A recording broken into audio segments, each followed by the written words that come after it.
Hello, and welcome to the stream. Back here.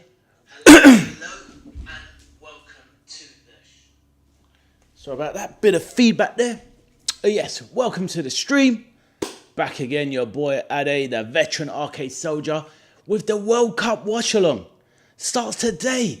It's all kicking off in Mexico City, the place of high altitude and amazing marketplaces and awesome stuff. That's what's going down. So we are there live. Hey, what's happening, Makwala? And what's happening, Cameron? Good to see you both in the chat. How are you both, gentlemen? Yeah, we're back. The World Cup is starting. We're going to have I reckon it's going to be a very high scoring game today. Mexico are basically joint hosts, if you want to put it that way, with the United States of America, and they're taking on South Africa. So we're going to see quite an entertaining and lively encounter. But I do believe that the high altitude in Mexico, which is something that people are a little bit unaware of, is a very high altitude city, and that's going to definitely play into the hands of Mexico. And I do believe it's going to end up with them absolutely wiping the floor with South Africa today. Probably a good 3-0, I reckon. But yeah, that is my opinion of what's going on. But yes, nice to see you both. Let me just say hello in the chat.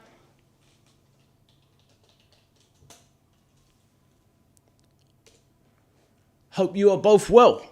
Cameron and McMorla, how are you doing? McMorla is a new subscriber to the channel. Just joined me last night for my watch along, and he's here today. He's an absolute gentleman. He's residing in the continent of Africa at the moment, but hails from Indonesia, I recall. So yes, lovely to see you in the chat, guys, and hope you are both well. How are you both doing today? Please let me know.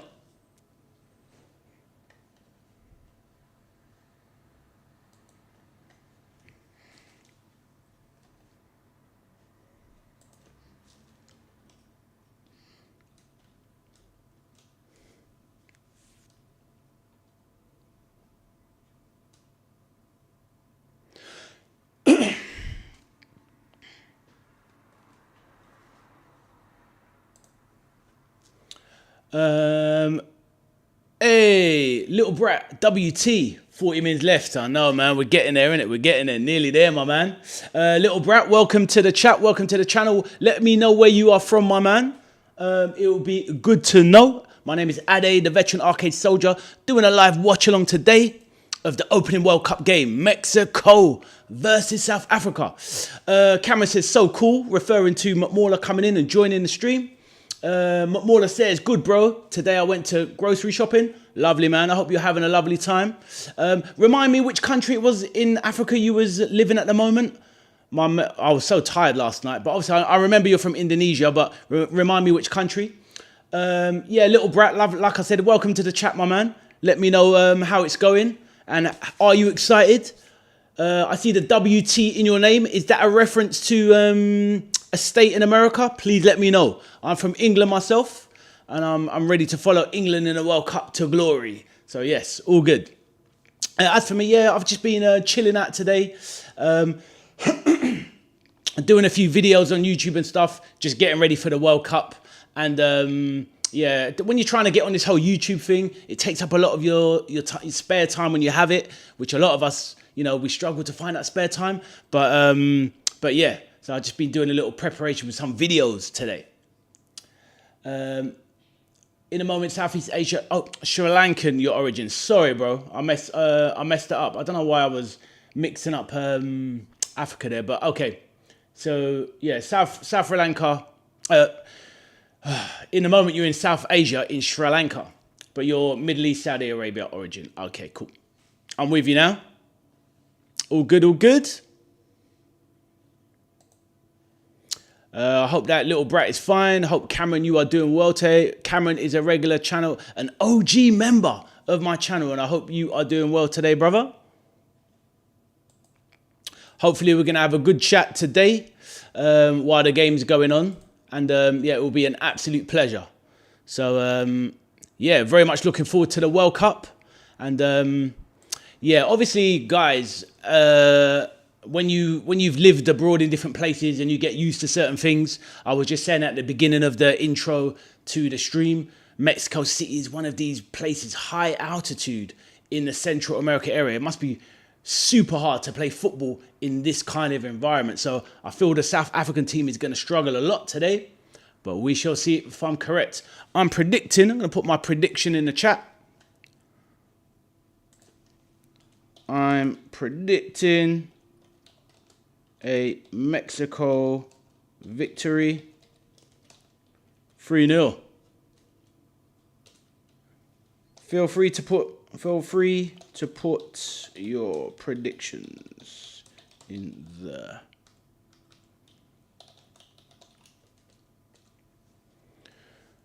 Yeah, all good, all good.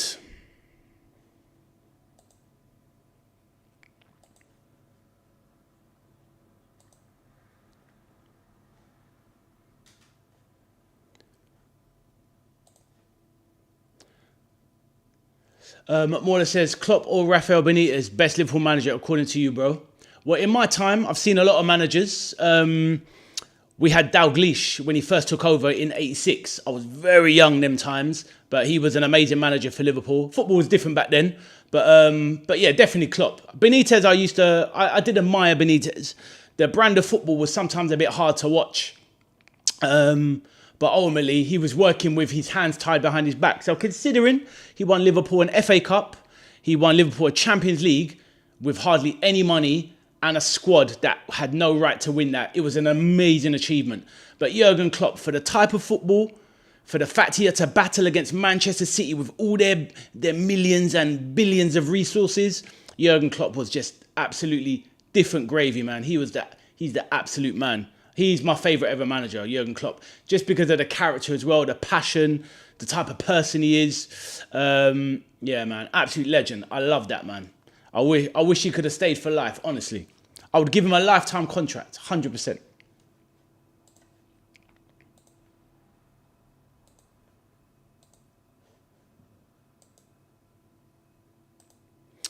With yourself, so in the chat, Cameron, he's an Arsenal fan.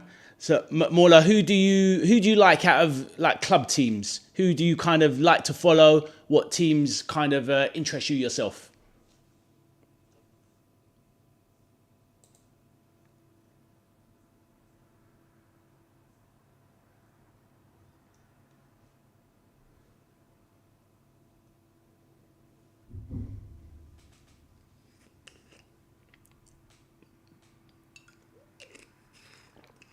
We have 35 minutes before the World Cup officially kicks off. Going to be very, very exciting. Loving it, loving it, loving it.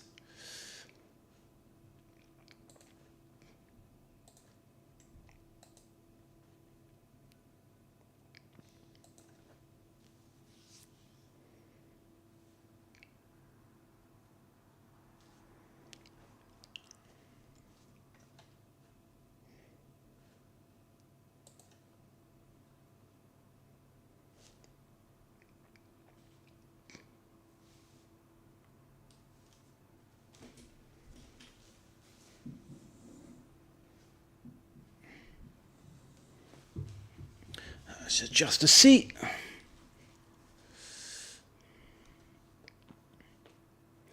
And like I said, hello to everyone in the chat. It will be lovely to have a chat with anyone that's in that wants to add to the conversation. Keep it flowing. Mola says Liverpool for Mo Salah, Palermo for Cavani. Wow, man, you was jumping on a Cavani train very early. So obviously, because I remember you saying you liked Cavani. Obviously, you followed him at Napoli, where he became their top scorer at one point, and then obviously he went over to PSG and he ripped it up over there. Then he went on to play for Manchester United. I can't remember where he is now. I think he went back to Uruguay maybe, or did he go to Brazil to play club football, one of the clubs? But yeah, fantastic player, Edinson Cavani with the rifle celebration. He got in trouble with that in France, I think during the COVID season. Now divisional Boca Juniors. Oh, okay, so he went to Argentina. Yeah, I knew he went to I knew we went to either Brazil or Argentina. I couldn't remember which one, but yeah, thank you for pointing that out. Is he still even playing now? He must be obviously close to retiring now. Surely he must be about 39 at least. So yeah, what a player he was. Fantastic player. Free signing from Man United when he came to the Premier League. That is a really, really good signing. He was really good. When he came to the Prem, he was excellent.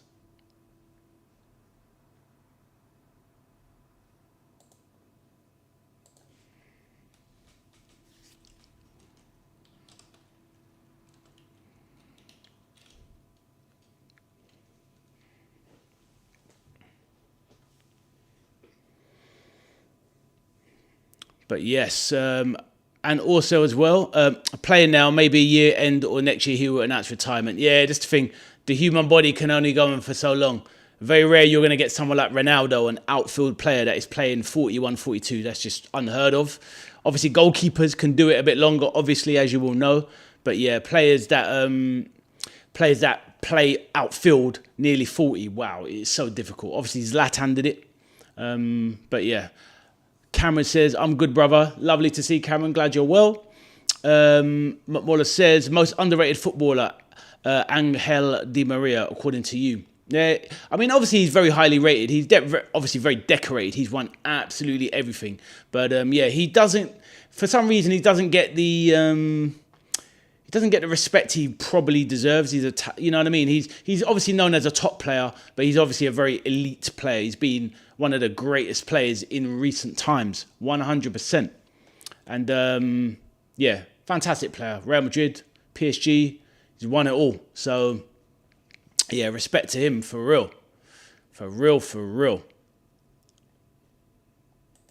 So what I like to do on the channel before a big game starts is to go through the lineups, have a quick chat about the teams. You say, do you know Indian footballer Sunil Chhetri? No, I don't. Tell me about him, my man. I'm open to learning. Go for it, my brother. The platform is yours. But while you're doing that, I'm just going to bring up the team sheets for today so we can discuss the teams. But yeah, let me know about that player. I've never heard of him.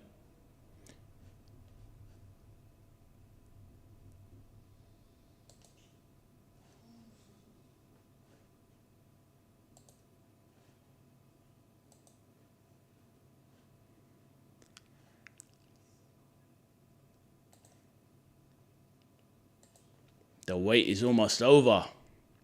Mexico, South Africa.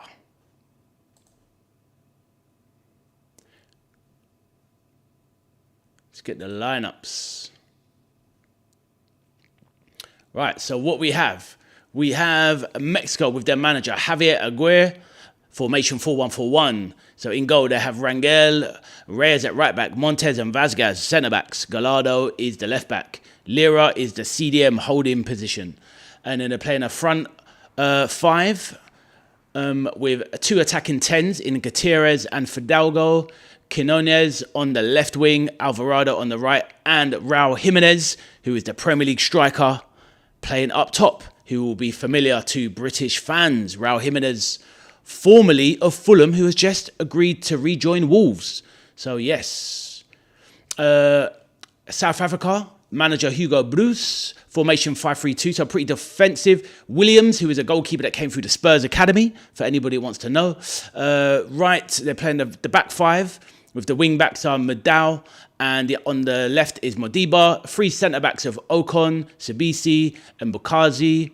And then the three midfielders are Mokoena, who is their star player, Yaya Sifol, Adams on the left of the midfield, Lyle Foster, who is a Premier League striker. He's playing as the number 9, so you know that is going to be their main their main source of attacking quality. Lyle Foster, who is Burnley's leading striker, and Reyners, who is the other forward.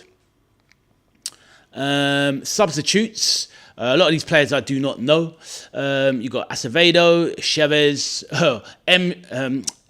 Chavez, L. Chavez, Jimenez, Santiago Jimenez, who plays over in Italy with AC Milan. Gonzalez, Huerta, who I remember used to play in Italy, but I can't remember where he is now. Martinez, Mora, Guillermo Ochoa, the famous goalkeeper, who is a veteran. Pineda, Romo, Sanchez, Vargas, Vega, and Edson Alvarez, who still plays for West Ham. He's on the bench. So a lot of known players for Mexico that haven't even made the starting lineup. These South African players, I have absolutely no idea about any of them. You've got Apollos, Chine, Cross, Goss, Kabini, Mac Gopar, Makanya, Maseko, Matuludi, Mbatha, Mofa King, Maremi, Damane, Sebele, and Zwane. So a lot of those players, I am absolutely have no idea who they are. But it is what it is. That is what the World Cup is all about, people. It's all about learning, seeing new players, new styles, etc. Marla says the fourth highest international goal scorer. So we're talking about Sunil Chhetri, the fourth highest international goal scorer and the most capped player and all-time top goal scorer of the India national team. Fair enough. Call me educated, bro. The problem is, and it's not my fault, but a lot of the time, you know, the smaller countries in terms of football heritage and nation, they don't get the prestige, they don't get the recognition. So you don't get to hear about these players unless you really take a deep dive, or maybe you live in and around the continent where you can pick up the news. But imagine there's a player that scored all those goals and I've never even heard of him. It's crazy, right? But McMorla also says South Africa defensive midfield will be a threat for Mexico. Okay, well, I'm looking forward to seeing how it pans out. What do you think about my comment about the climate there? The Mexicans are obviously at home. It's I think it's like 2,500 or 2,000 meters above sea level. So the breathing for these South African boys is going to be absolutely crazy. Obviously, they're going to be able to handle the heat coming from South Africa, but that altitude, I think that's what's going to get for them in the second half. And I think Mexico will run out comfortable winners, in my opinion. But over to you.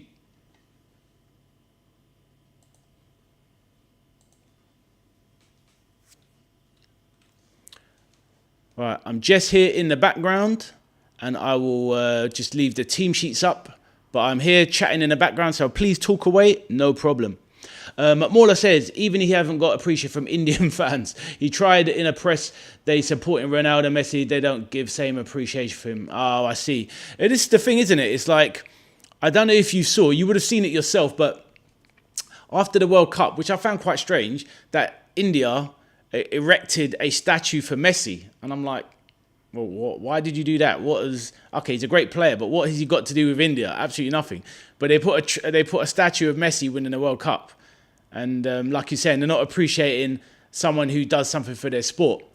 But possibly, you know, India's obviously a nation that we know, 1 billion people there, but cricket is the national sport. So maybe they just don't pay enough respect to footballers, maybe.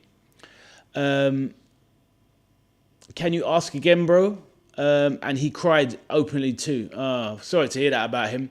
Yeah, I was saying regarding the altitude in Mexico, 2,500 meters above sea level. So the breathing for the South African players will be quite difficult because they're not naturally used to, you know, the high altitude for breathing. So playing football in those kind of conditions, even though South Africans are used to the heat of Mexico, their breathing for the air is going to be very difficult for them. So that's my opinion. This is why I think Mexico will win the game quite easily. So that's what I was asking the question. But I'm still here in the background, bro. Just give me 1 second.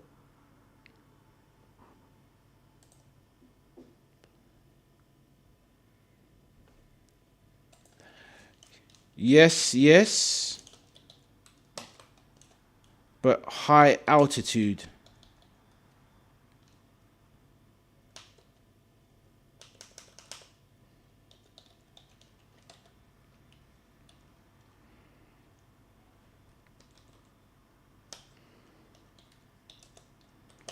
Above sea level.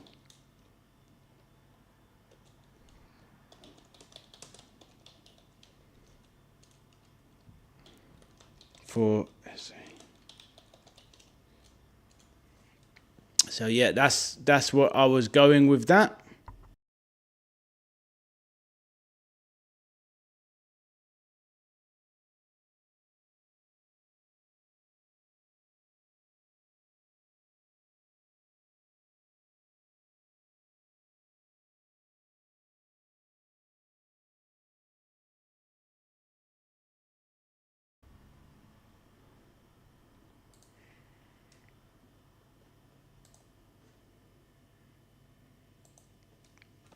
Yeah, I was just putting the. But that breathing will be an issue, but I hope they will play. Yeah, exactly. Let's hope that they can put in a good game. But yeah, I think it will be a problem for them, especially in the second half. Cameron says, interesting fact about the altitude, bro. That's what I'm here for, man. To try and share a bit of knowledge of little things that I've read and learned. Obviously, it makes it kind of easier to understand certain things. So if South Africa have a poor game today, that may be one of the reasons why. But we shall see.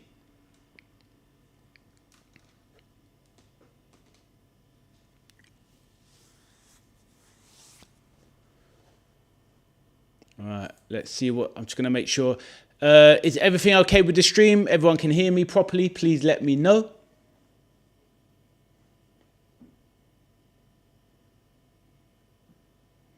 And we have 22 minutes before kickoff.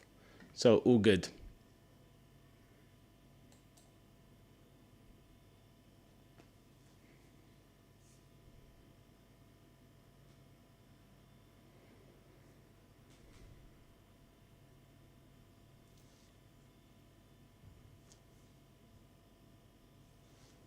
All right, just give me one moment. I need to get my phone.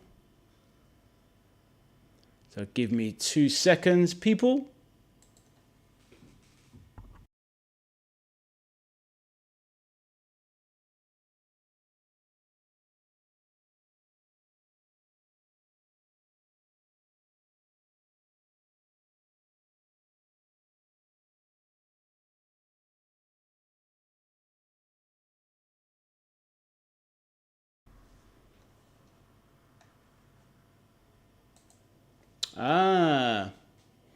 So you did some fact checking. I like that. Mostly saying, bro, Mexico, 3,654 feet. Okay, fair enough. Okay, well then that levels it out. That would definitely affect the English players. I know that, 100%. So, okay, that's interesting. I thought it might be a bit different. So maybe, yeah, maybe them being both countries being so close to the equator maybe helps. So, yeah, very interesting. Anyway. Well done on that research, man.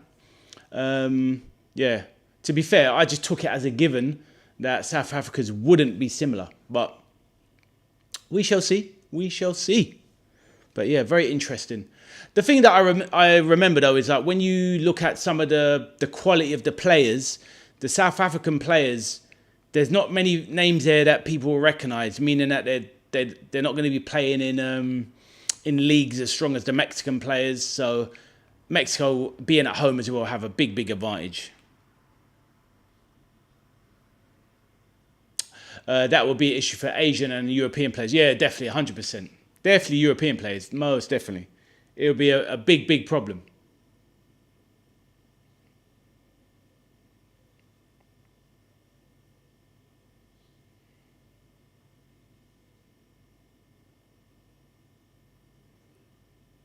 Sounds like a plan. Sorry, just replying to a message. Right, telling people to leave me alone on the phone because I've got my stream to do. Got to have priorities, people.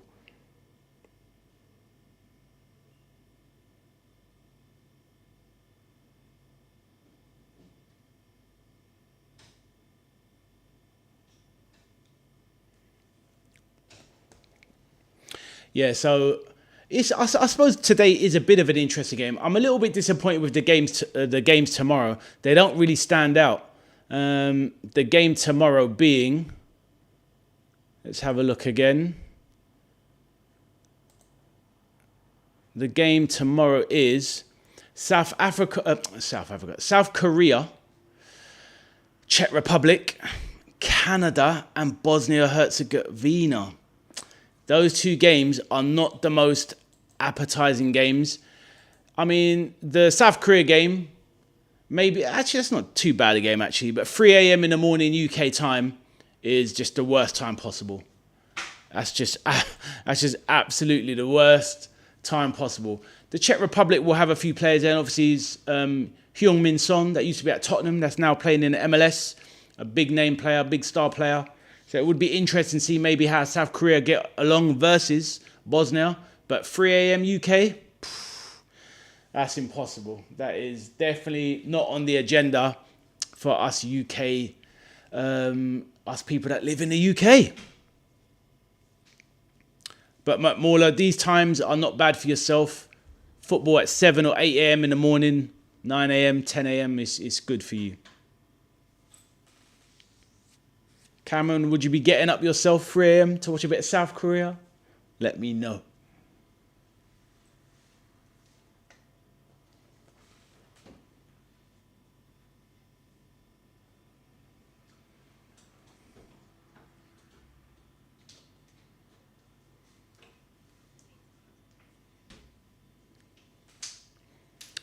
Makawena as a midfielder will be a threat, bro. Do you know something? He's the only player I've heard of. Yeah, he's the only player I've heard of. So yeah, I know he's a very tenacious midfielder. Got a lot of a good engine on him. But yeah, he's the only South African player I really know, to be honest. Oh, and the goalkeeper who was in the Tottenham. He was in the Tottenham Hotspur Academy, Williams. Yeah, that's the plan. Hopefully. The problem is though. Sorry, give me one moment.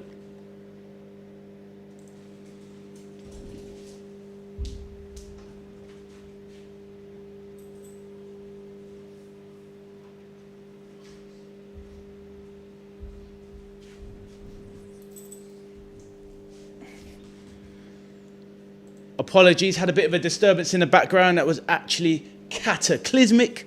But yeah, so Diamande to Liverpool. Yes, it will be an excellent signing. The problem is the fee, how much it costs. But I don't know if you've seen one of the transfers happening in the UK that's going on at the moment. Manchester City trying to buy Elliot Anderson from Nottingham Forest, 120 million, and they rejected it. And it's like, where is football going? It's going crazy. It's, 120 million for Elliot Anderson. So now, a few weeks ago, Diamande looks really expensive. Now, maybe he's just okay. Maybe 110 is right. I don't know where football's going. There's too much money. It's disgusting. McMorland said, anyway, I'm going mostly MRG match. I will meet you in live and will comment on your videos. Wicked. I'll see you later, man. Take care. Thank you.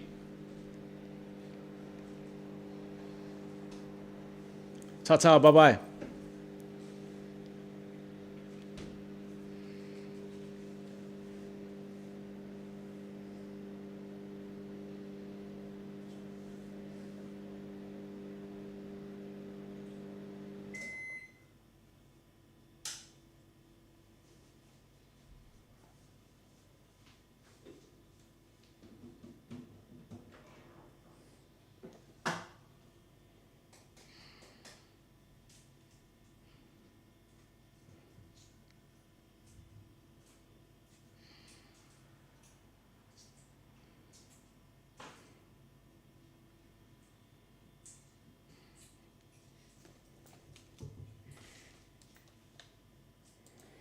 So hello to everybody in the chat. Please feel free to say hello.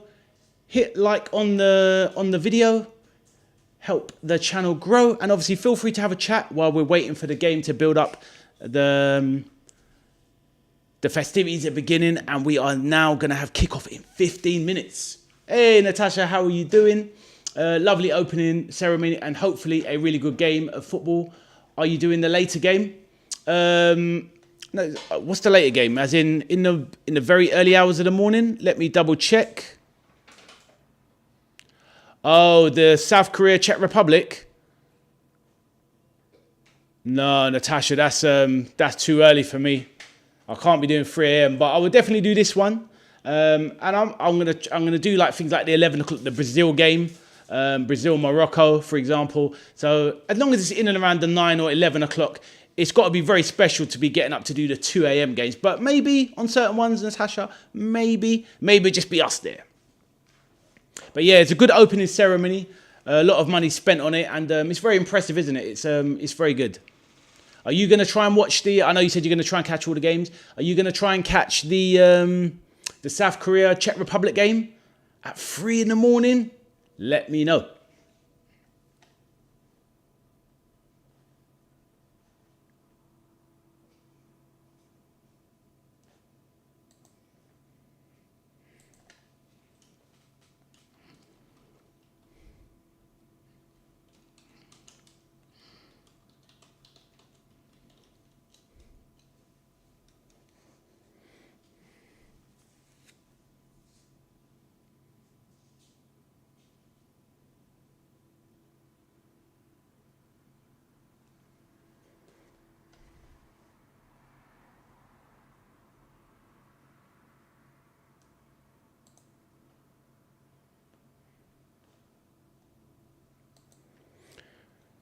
Yeah, the opening ceremony. I mean, the conditions look absolutely amazing, Natasha. It looks really great out there. So bright, and it's so dingy here in England. It's it's amazing, really.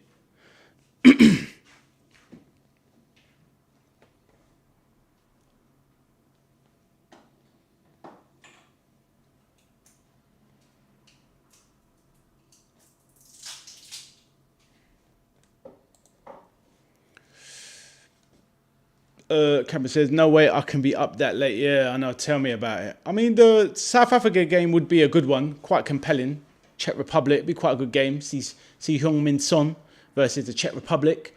But yeah, 3 a.m. I couldn't do that. Oh, and hello, Gary. Sorry, mate. Yep, good to see you. Hope you are well.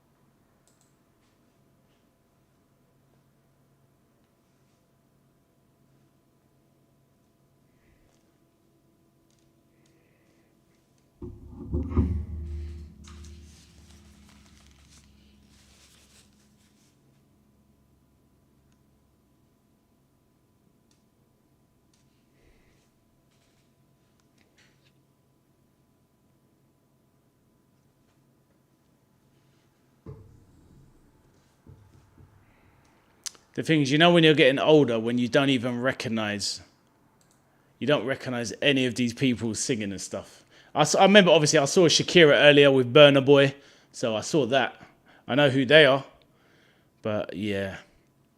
I guess, obviously, they got entertainers from all over the world.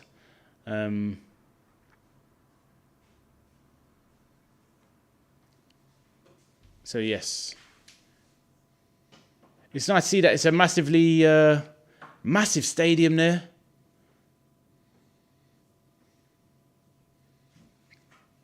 All the crowd is there, so no messing about. They've definitely sold out the first game, which is nice to see.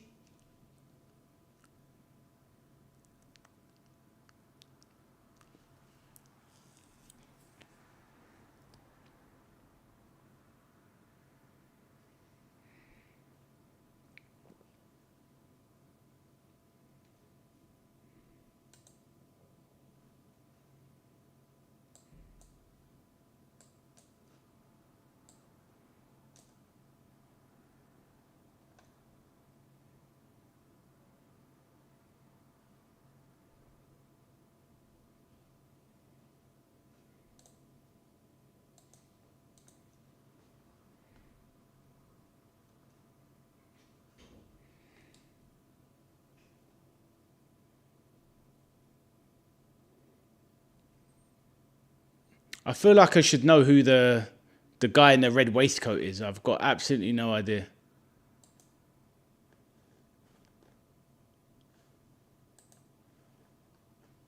Yo, Ruben, how you doing? Are you good, bro? How's things? Let me know. Thank you for the dropping in on the video earlier. Much appreciated. Hope you're good, man. You looking forward to the World Cup? Let me know. World Cup is nearly here. 9 minutes to go before kickoff. So all good. That's what we like to see, man. That's what we like to see. Yeah, who's your pick for the tournament? What do you reckon? You saw who I thought on the video, right? I think it's going to be Argentina. But let me know what you think, bro.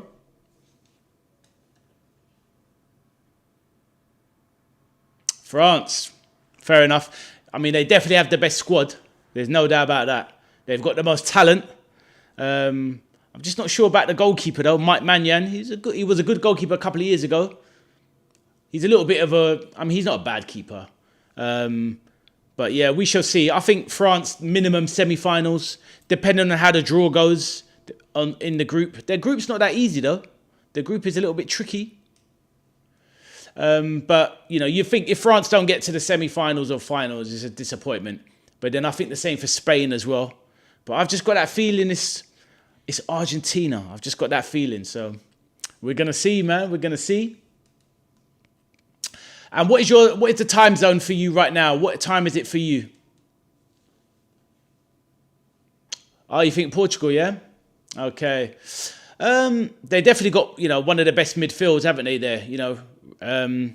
Bruno Fernandes, Vitinha, João Neves. They've got probably the best midfield in the tournament, really. I just think Ronaldo's a bit too old for this level now. Obviously, great player, one of the greatest, but he's a bit too old. I think Ronaldo will struggle to score. If there's no... So you've got 853. Please remind me, Ruben, where you're living again. I remember you traveling around a lot in your life. But yeah, I think Ronaldo, if it's penalties, yeah, fine. But if there's no penalty options, Ronaldo won't score a goal in the World Cup, in my opinion. But we shall see. South Africa. Okay, cool. So how do you think South Africa's gonna do in the tournament? And South Africa, you have high altitude there, right? You have quite high altitude where you live.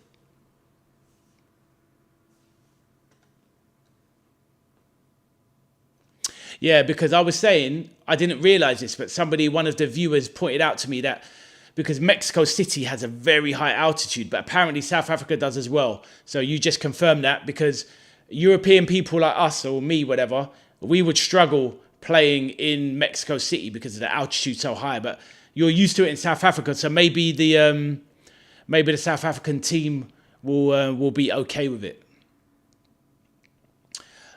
Mexico or South Africa? I mean, I think Mexico will win the game today just because they're at home. Well, they have more recognizable players. They have more players that play in better leagues, a better standard, better quality player. So I think Mexico are going to win 2-3-0. That's my opinion. Yeah, they do have a much stronger team, and they have more tradition in World Cups as well. Mexico always get out of the groups. A lot of the time, sometimes they get to quarterfinals, but they always get to the round after the group stages. They always make it.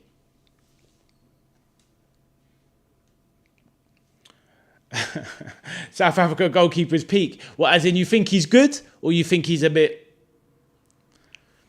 he came through the Tottenham Hotspur Academy. So he was... he used to play in the Tottenham reserves, but he didn't make it for Tottenham. Oh, you think he's good, yeah? Okay. Well, I'm going to... My friend, who does a lot of training, he thinks that he's awful. So one of you is going to be correct. Let's have a look. But we shall see. What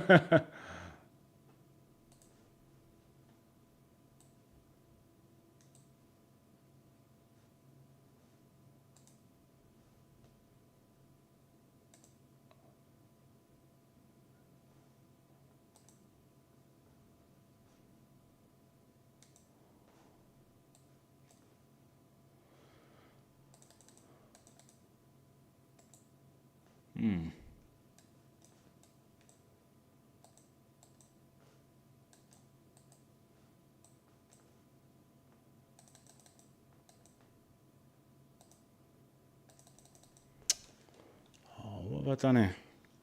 Sorry, give me 1 minute.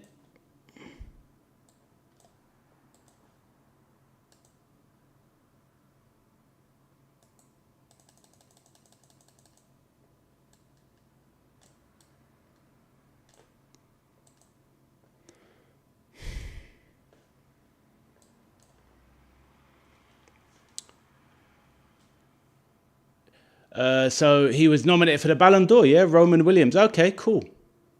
I didn't know that, but it's good to learn these things. Give me 1 minute. I've messed up my screen and my stream, so... let me sort this out.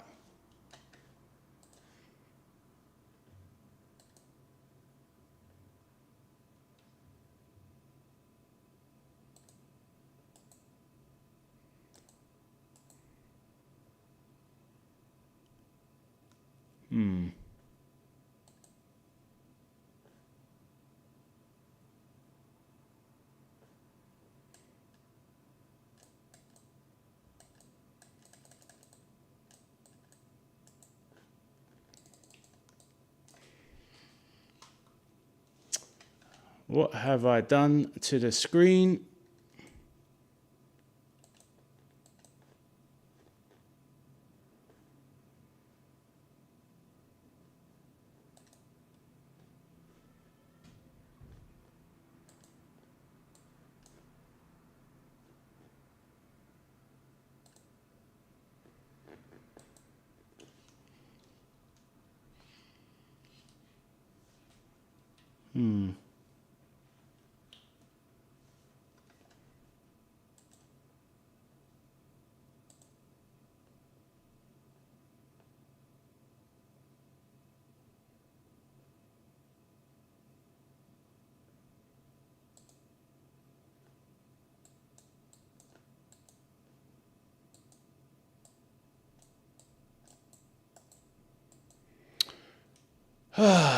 What have I done to this?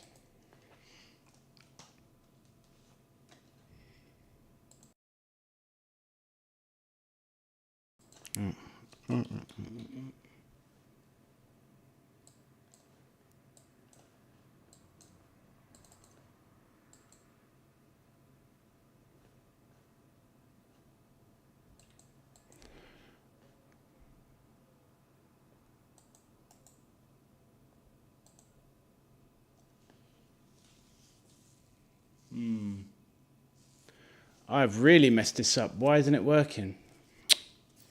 Damn it. Oh, this is not a great start to the day.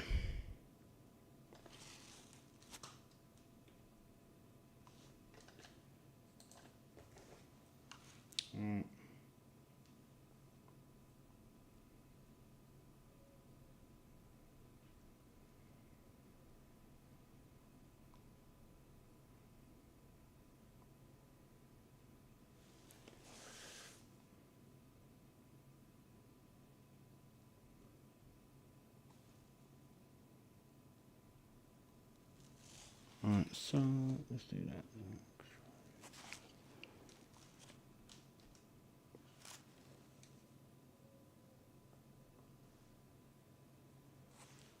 In the processes list.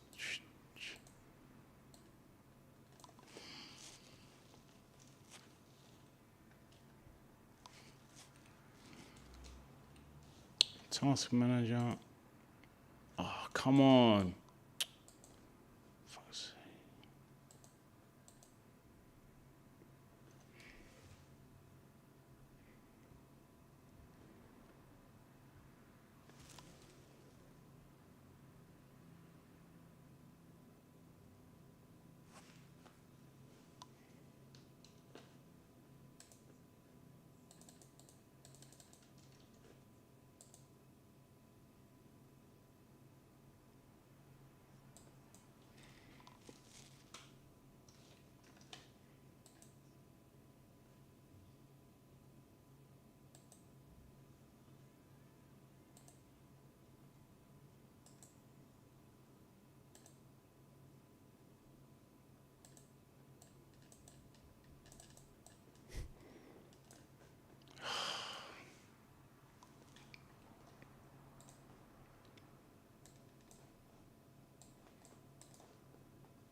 Task manager. Come on.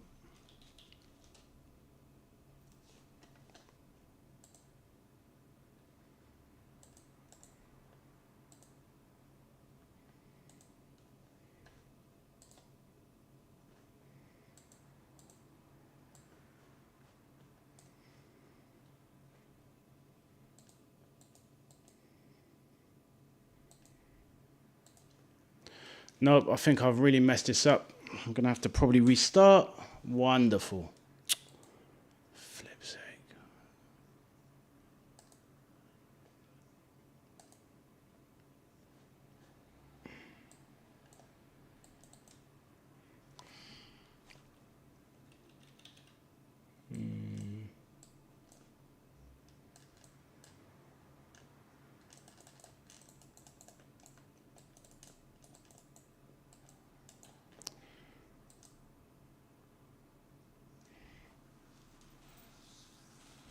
Aha.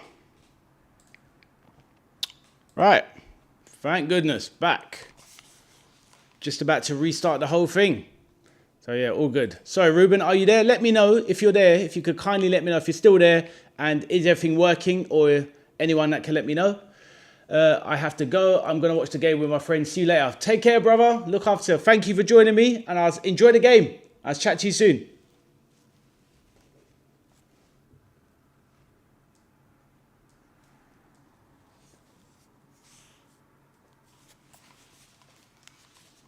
Take care, Ruben. Thank you, man. Speak to you soon. Enjoy the game.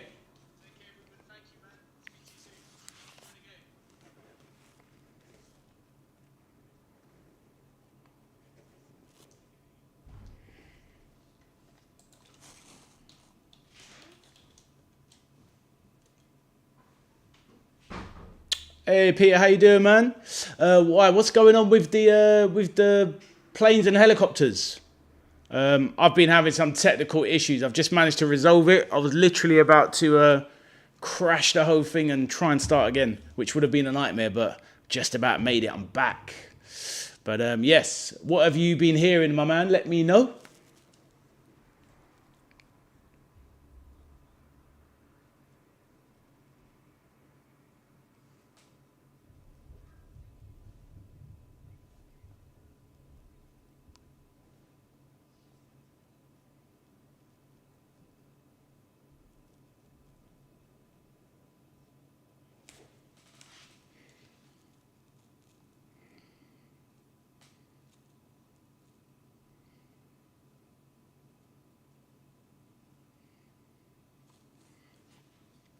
So this game is due to be kicking off.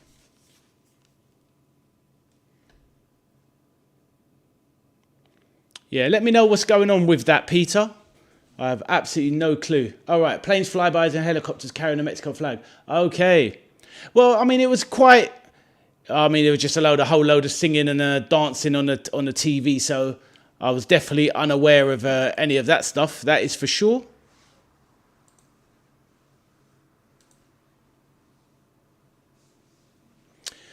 But what is actually quite noticeable is that how everything is going to kick off a little bit late. It's meant to be 8 o'clock kickoff. It's already 5 minutes past. But, you know, everything is always going to be delayed with this World Cup because of all the TV, the adverts and all that sort of stuff. It's, you know, it's all about the money, isn't it?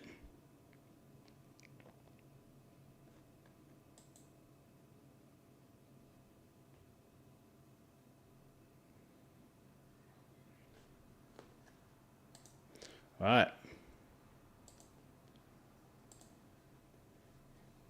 Game is about to kick off.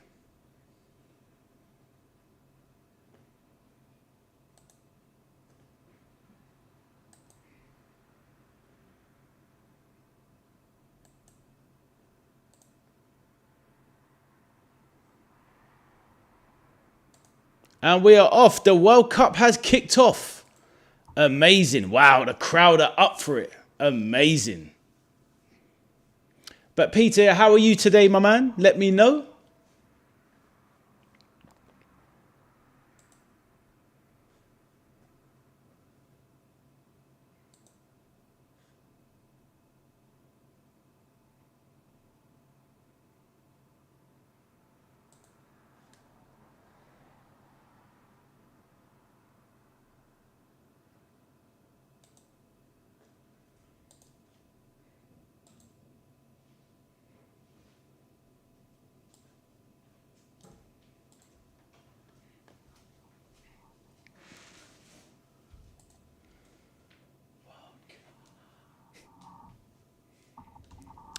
So now the idea is you've got to try and get used to the players, all these names that are very strange to everybody.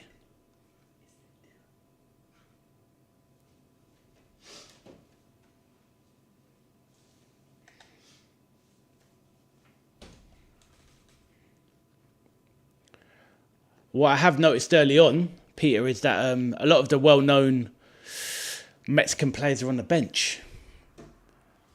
Edson Alvarez from West Ham on the bench. And there was somebody else. Oh, Santiago Jimenez, striker that plays for AC Milan. He's on the bench as well. So, yeah, it'd be interesting to see how South Africa get on, because they are obviously not as developed in terms of football as Mexico. Peter says, spent most of the day losing my glasses. Head like a sieve. Sorry to hear that, mate. You didn't have them on top of your head, did you? I swear I'm getting to that point where I feel like I'm going to need glasses soon. All these screens are doing me in.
So we are 3 minutes in. The game's just settling down.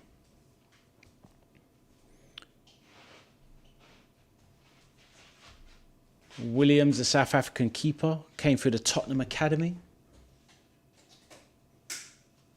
Mexico with a free kick.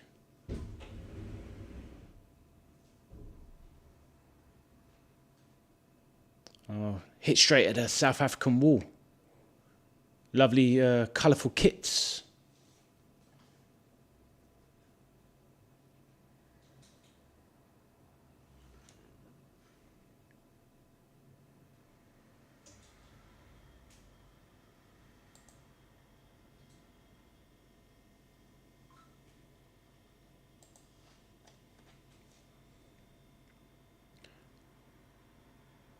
Pete, I was talking to some people in the chat earlier before you came. Oh, good, first chance. Oh, good save by Williams. Wow. That should have been 1-0.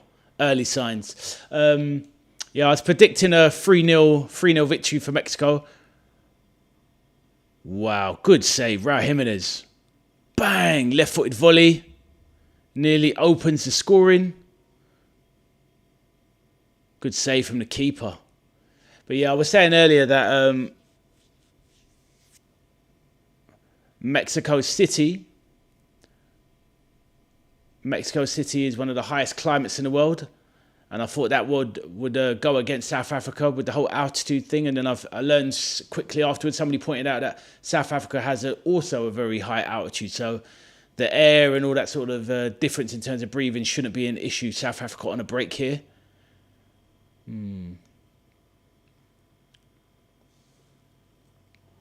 Lyle Foster, the Burnley striker, up top for South Africa.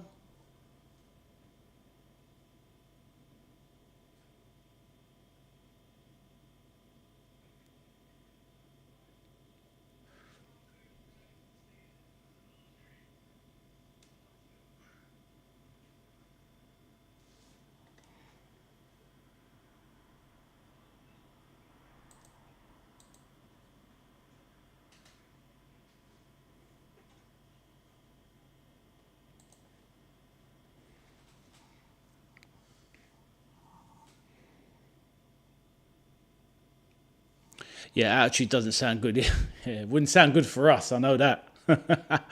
Yeah, 3,600 meters above sea level. So, yeah, I assumed that would be way too much for the South Africans. And then I learned that their altitude was 3,400. So, yeah, that doesn't really mean much to them guys. But, yeah, I'd like to see how England would get on over there with that sort of disparity in the air. Saying that, I don't know what ours is over here, to be honest. But it's going to be a lot lower than theirs, obviously.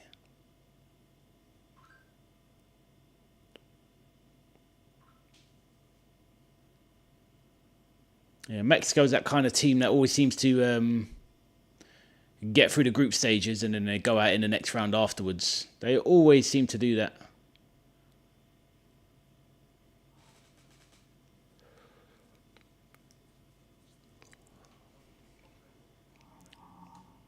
Corner given away.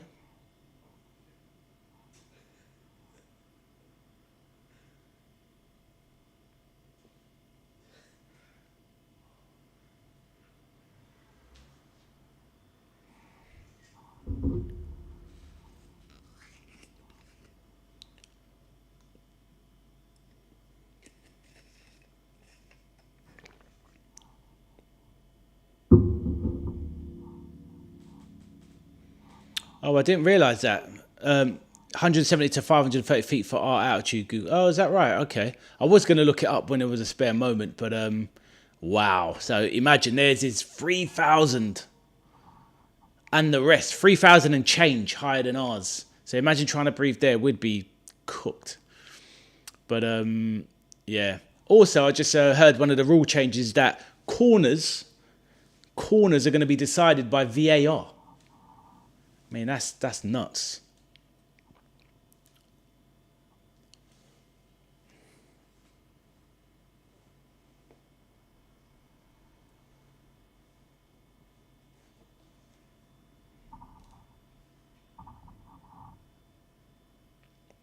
And the problem with some of these games is that the players are so unfamiliar.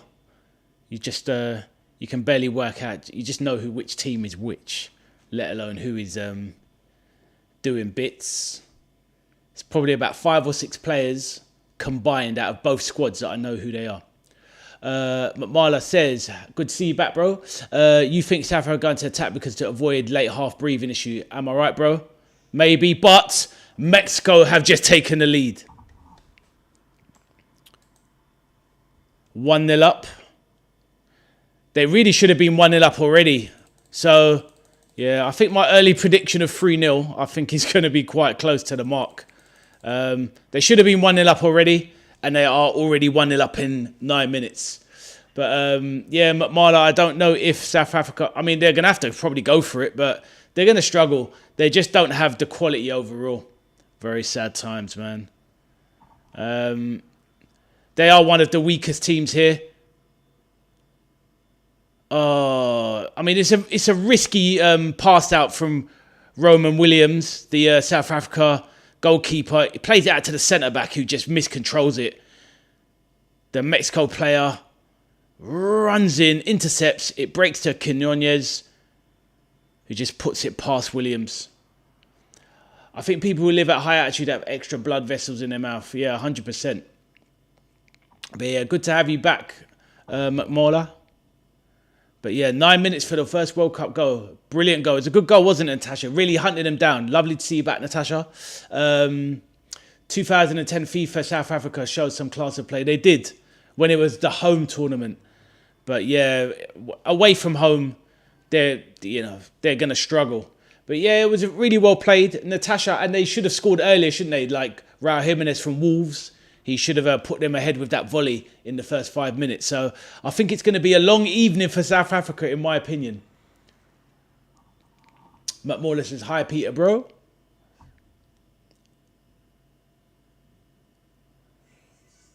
I mean, yeah, even some of the tackles are just late. Some of the African teams have some agricultural defending, as we've seen in the World Cups and the internationals of the past. We may well be. How old are you, my man?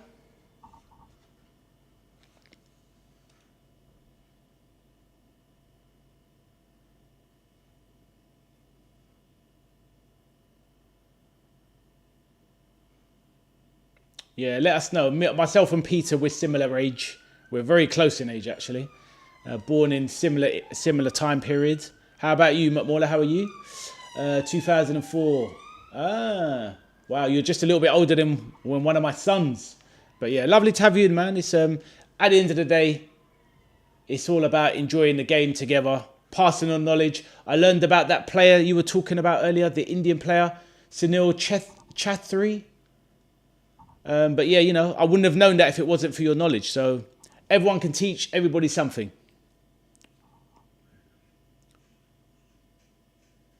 And that's the thing. It's like being born in different eras. We see different football, different players, different managers, etc. So imagine you was asking me about Benitez earlier. You were born just before. You was born in the same year that Benitez took over Liverpool. That's how long ago. So obviously you're 21, so very young. Corner for Mexico, dominating this game.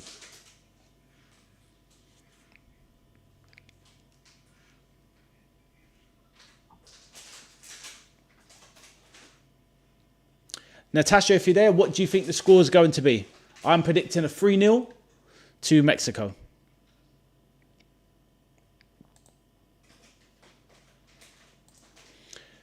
No, not that old. No, not coach. I mean, yeah, I saw him coach the Germany national team. I'm pretty sure he was the manager in 1990.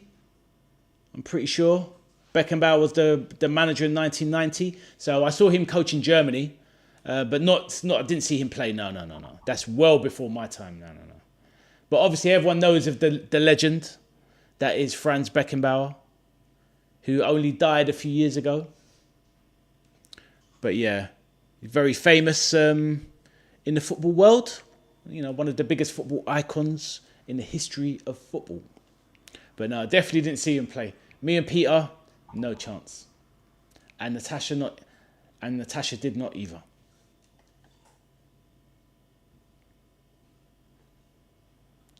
Yeah, Beckenbauer, he passed away. He passed away about 3 years ago, I think. Let me check that up. I hope I haven't put my foot in it. You got me doubting myself now, but I'm pretty sure he did. Yeah, he definitely did.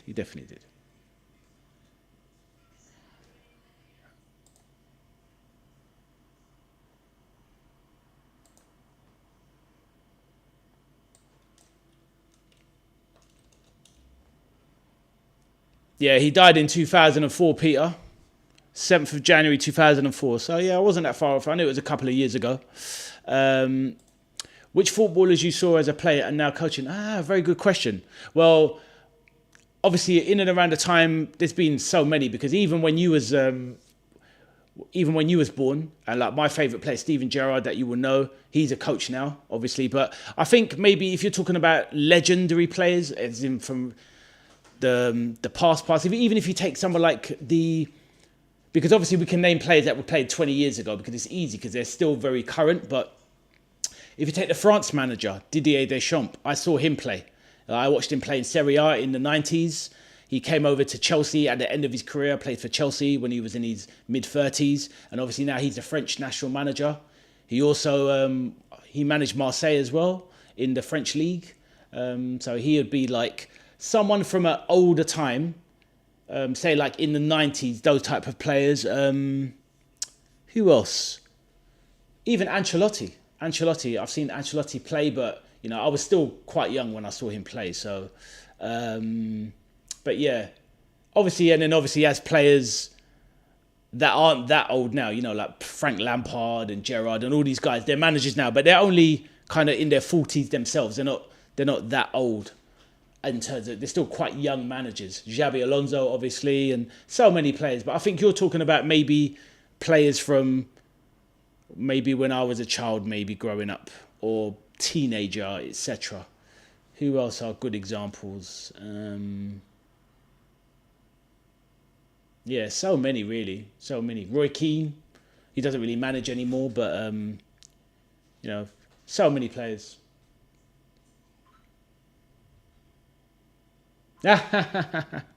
Thank you, bro. No, I wished. No, a lot older than that, my man. A lot older than that. Add 20 years to that. Add 20, and then you're getting. Add 15 to that. You're getting close. But also as well in life, as you have to try and look after yourself as well, and it's about the energy that you put into the world as well. And you have to try and keep your energy young. Otherwise, you will definitely age very quickly. So, yeah. Peter says, it's surprising John Barnes didn't kick on managing. I know, it's like, obviously John Barnes, he had that poor spell at Celtic. And after that, it was over. But it's quite difficult for black managers. But a lot of them say that they struggle to get interviews and whatnot. But that's just some of the things that I read and whatnot. But yeah, not everyone's cut out for it, to be fair. Honestly, South Africa are putting in some absolutely brutal tackles. African defending is just... It's still, after 10, 15 years, it's still so far behind other football nations. It's crazy. Morla says, me waiting for Monday, Japan, Dutch. Yeah, it's going to be a good game. I'm definitely going to cover that one. That's pretty sure that's 9 o'clock. Yeah, 9 o'clock UK time. So for you, what is it, about 4 or 5 in the morning? But yeah, that's going to be a good game. There's a few Liverpool players in that game there. Cody Gakpo, Virgil van Dijk, and Wataru Endo for Japan. So lots of Dutch players. Frimpong for Liverpool as well. Oh no, he didn't get called up, sorry. I'll take that back. Gravenberch as well. So yeah, I'm definitely covering that one. It's got a lot of Liverpool players in it.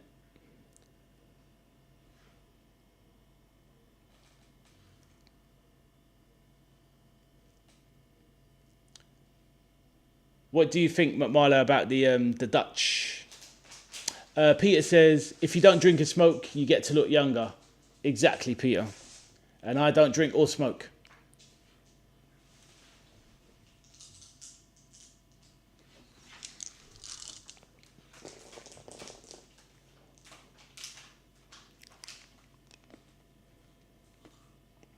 That will be a good match, Peter, definitely. In response, so South Africa trying to settle back into the game.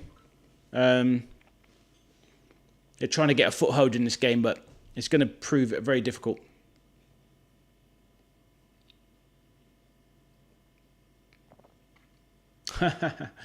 That's good of you, McMarla. Try and live your life right. Make sure that you, if anything, we can all live our lives and make mistakes, but try and make sure you concentrate on your younger years. Get yourself a good job. Get yourself educated. Do what you need to do. Those things can wait. You find them when you're ready. Obviously, you have your religious beliefs. So live your life right. Be happy and humble in your heart, and be careful out there because lots of distractions and things out there that can lead people the wrong path.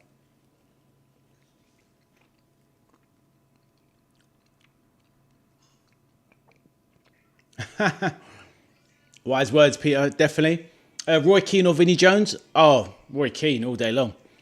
Vinnie Jones made the most of his ability, which he was very limited. He was an okay player in the English game. He wouldn't have made it as a footballer in today's game. He would have made it. He's not technically good enough. But Roy Keane was amazing, absolutely amazing. He's one of the greats, one of the greatest players in British history, 100%. Absolute legend. Even though he plays for the enemy, Man United, but he's a great player.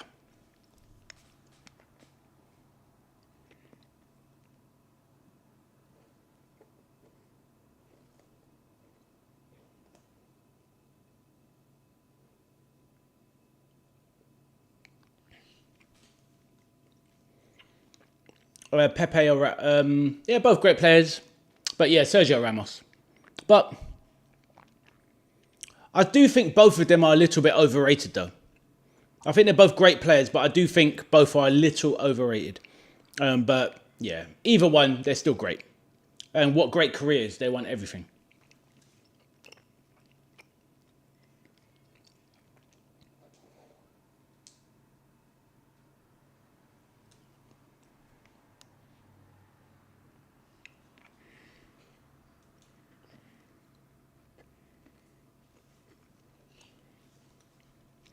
How about you? When I asked her, I know you didn't see a lot of them, but you still were young enough or old enough to see Pepe and Sergio Ramos play yourself. So what's your opinion as well?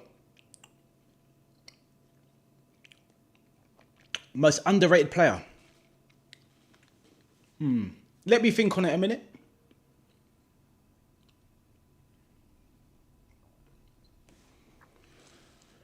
Underrated player. It's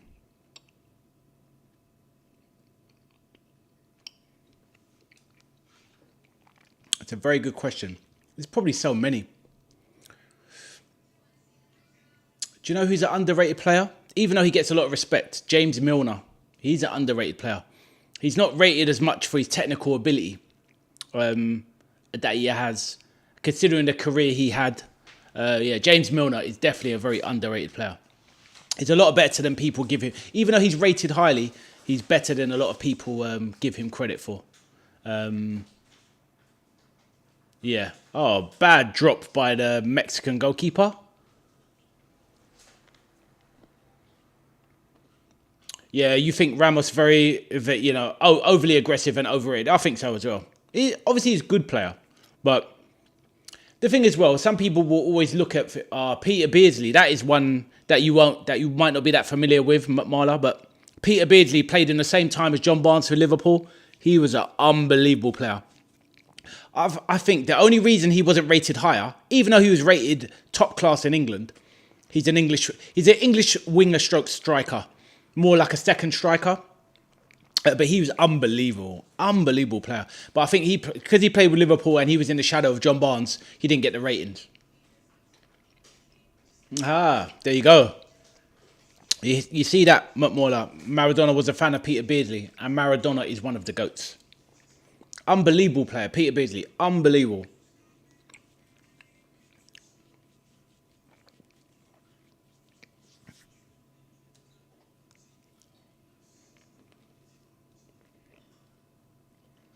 Yeah. So Peter Beardsley played for a lot of... he came up through the Manchester United Academy, or he was there, but they didn't keep him. He went on to play for other teams. He went to Liverpool, where he had his best spell. He was a top player for Liverpool for about... How long was it, Peter? He was at Liverpool for, Peter Beardsley, about 4 years. And then he went to Newcastle. Oh, then he went to Everton, sorry. And then he went to Newcastle. And honestly, for 10 years, he was just top tier. Absolutely incredible player. One of the greatest in the English game, I think, but maybe not seen as such. But underrated player. I'm trying to think of underrated players that you would be more familiar with. It's hard. You see so many players down the years.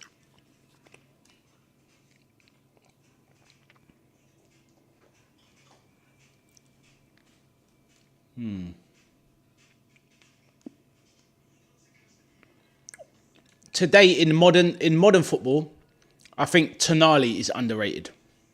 I think he's amazing. I'd love to take him at Liverpool. He's definitely underrated. He's obviously rated highly-ish, but he should be rated higher. He's a brilliant player.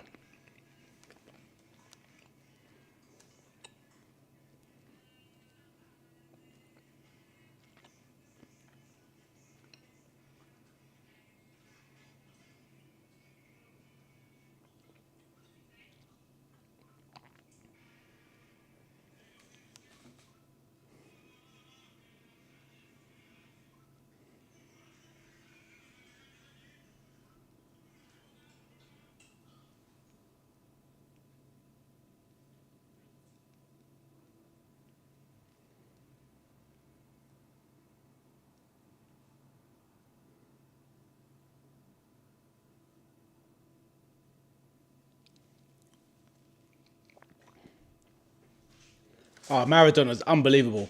I mean, myself and Peter, we were very young. We saw him in the World Cup. But yeah, unbelievable.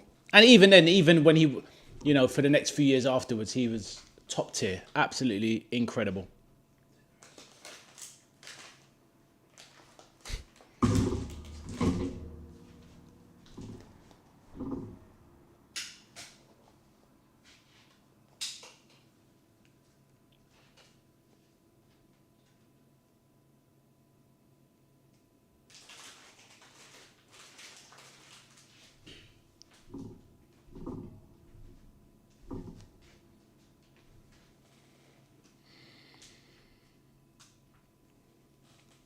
So they're having this water break comment. Sorry.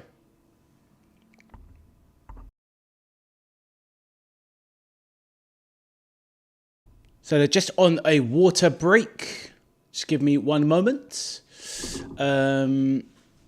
Yeah, 86 World Cup in Mexico. Yeah, he was unbelievable. Unbelievable. Yeah, obviously back then it was hard to understand football on a certain level. When you're so young, when I was so young, myself and Peter, we knew what football was, obviously, but we didn't understand the tactical side of it and all that sort of stuff. Well, I'm speaking for myself, I'm sure Peter will agree. But yeah, I remember seeing Maradona in the World Cup. Unbelievable. Just running past people like they're not even there. Incredible.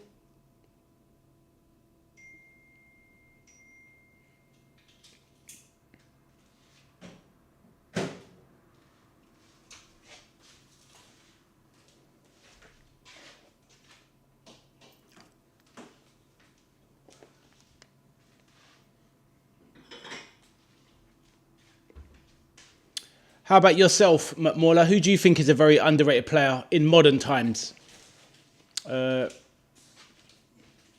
McMauler says, I think Materazzi is something rude about Zidane's family, but headbutting people's no one could look. Oh, right, I missed those comments. Sorry, Materazzi versus Zidane 2010 issue. Tell your justice to accord to your heart, bro.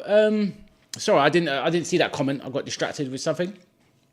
It's hard to know. As Peter said, apparently he said something very offensive to him. But I mean, the thing with Zidane, I mean, obviously it would be interesting to know exactly what he said. I think he said something about his mother and his sister.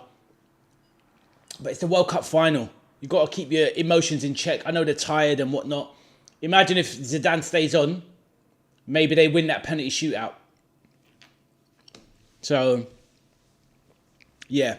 I think, yeah, obviously he did something. Materazzi's not going to care. He's won the World Cup now. So even though people are going to look at him and go, oh, you shouldn't have done what you've done. You shouldn't have said what you said, whatever it was. But he's still going to say, I won the World Cup. And maybe that was one of the reasons. So nobody's going to care, sadly. You appreciate Zidane. Materazzi told about Zidane's sister. You don't need that cup in that fraction of a second. Yeah, I know. But this is the problem, isn't it?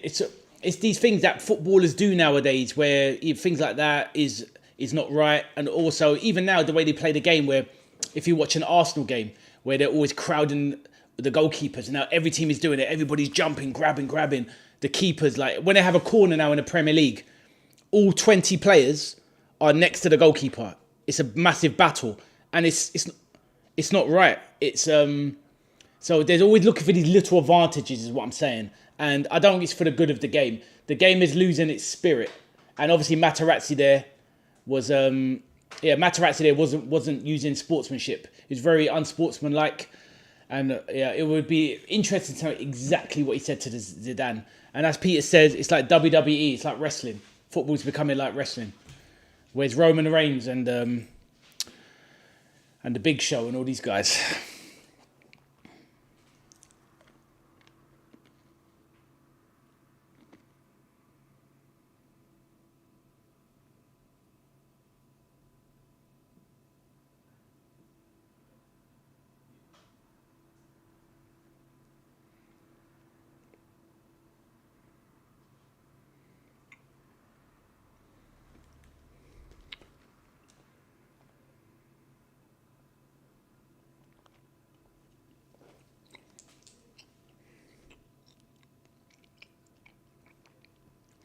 So this game is very much settled into Mexico having all of the attack. And South Africa just trying to maintain their shape and not get pushed through. Michael Carrick and Olivier Giroud, Di Maria, Carlos Puyol. Carlos Puyol, he definitely got, obviously he was playing during while you were, basically in your very, very young years. But yeah, he was highly rated. I don't think he's underrated. He's definitely rated. Olivier Giroud, yeah, that's a really good one. That's probably the best one there. Olivier Giroud, Michael Carrick are underrated, definitely.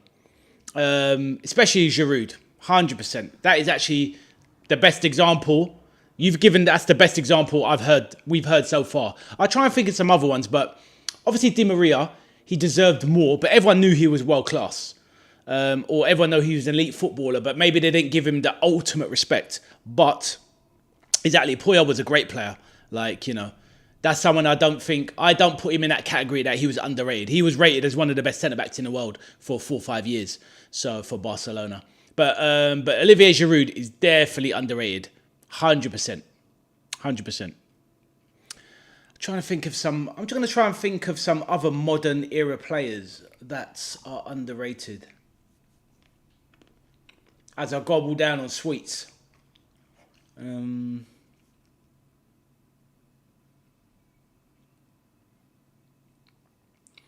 kind of come back to Liverpool players. So that's the thing. There's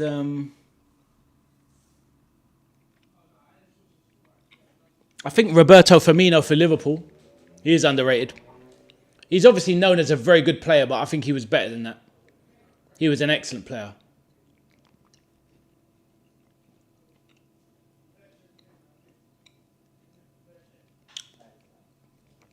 This is the problem at more like, obviously you was telling me about Sunil Chefri earlier. But that's the thing. Nobody gives the Indian League, sadly, any respect. And we just wouldn't even have seen him. Or, you know, for somebody to score that many goals, as you were telling me earlier, and I've never even heard of him, it goes to show the coverage. But that's the problem. When you come, it's like there could be players in South Africa that are having great stats and whatnot. But the problem is, if you don't come and show it in Europe, it's like there's a lot of snobbery. You know the word snobbery?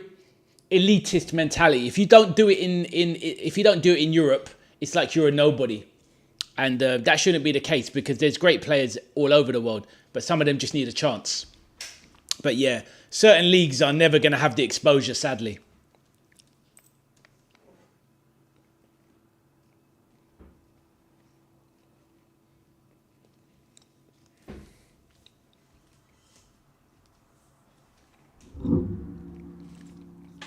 But yeah, what did you think of my suggestion of well, good chance for South Africa? They're in the box here.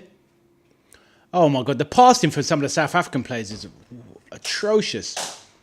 Do you think Guti underrated Real Madrid? I think in the world game I think he didn't get the most out of his career. So I think Guti, he had so much ability, but I don't think he didn't get as much out of his career that he should have done. He should have been remembered as a much better player. But he was an excellent player, but he was a little bit... You know what he reminds me of? Guti? Very similar. Isco.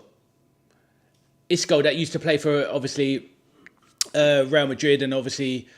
and played for other La Liga teams. But yeah, he's a player. Guti and Isco. They're not underrated, but they didn't get the most out of their career. You see that McMorla? Peter used to play beach football in Goa. 20 aside. That must have been busy. Peter's the man. He's been everywhere.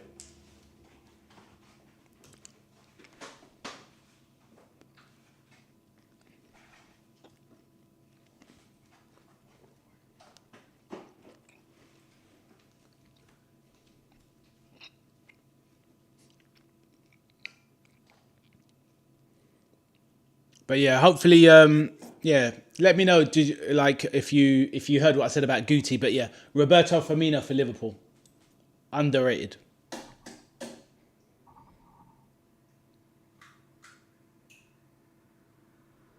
Trying to think of some other non-Liverpool players.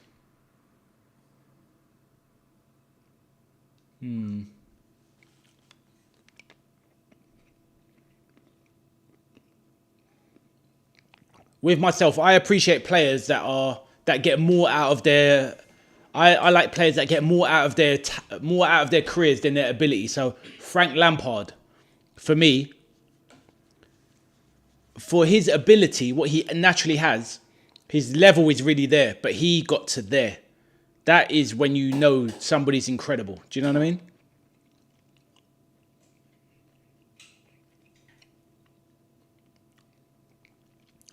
Pedro, which one? As in Barcelona Pedro?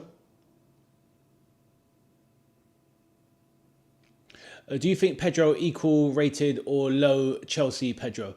Well, but Pedro at Barcelona was... I mean, Pedro at Chelsea, obviously he was getting a little bit older. He still was okay at Chelsea, but the Premier League is much harder, so he was never going to do the same things. Lionel Messi wouldn't do the same in the Premier League. Ronaldo would not do the same, even at their peak. they would not be coming to the Premier League and scoring 60 goals. If you look at Harry Kane in the Premier League, in a normal season, in all competitions, Harry Kane might get 35 goals in all competitions. 35, maybe 40. But look, he goes to Bundesliga, 60, 65 goals. He would do the same in Spain. The Premier League is the hardest league. So Pedro did okay for Chelsea. He was getting older, 29. But Pedro was very good at Barcelona. He got a lot out of his career, I think. He got the right amount for his ability, I think.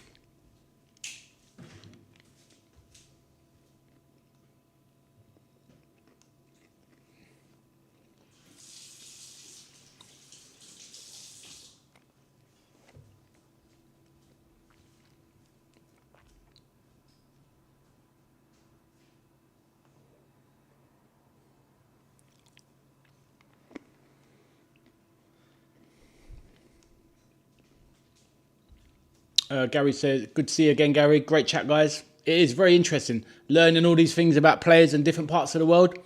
That's what it's all about. Let's get the score back on.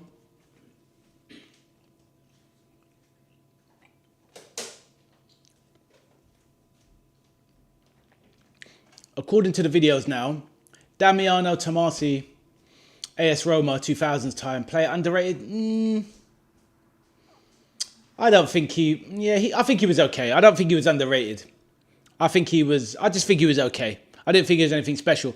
But there's only so much Serie A that I would watch. But I know I know the player. He was an okay player. There's so many players out there, Mauler, who probably didn't have the careers they should have done. But yeah, I think when you ask that question, it's like, who are really good players that have had a really good career and had a long time being an excellent player like Giroud, but aren't rated in that way? That is the perfect example. Honestly, so good. I really rate that. So good.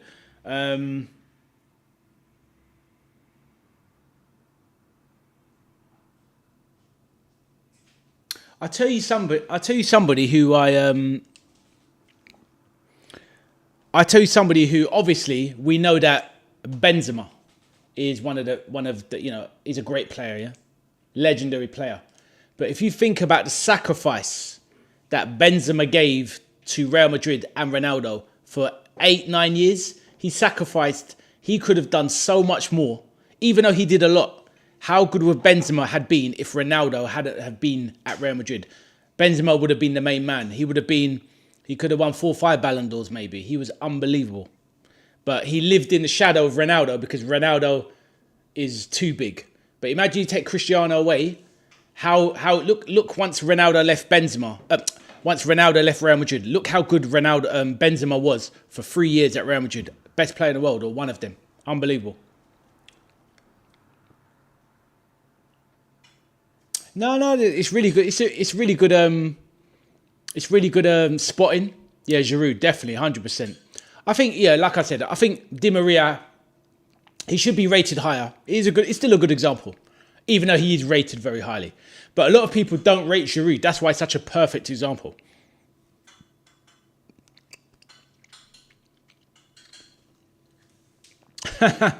And Peter says, yeah, exactly. Well, either way, Benzema's not stupid, is he?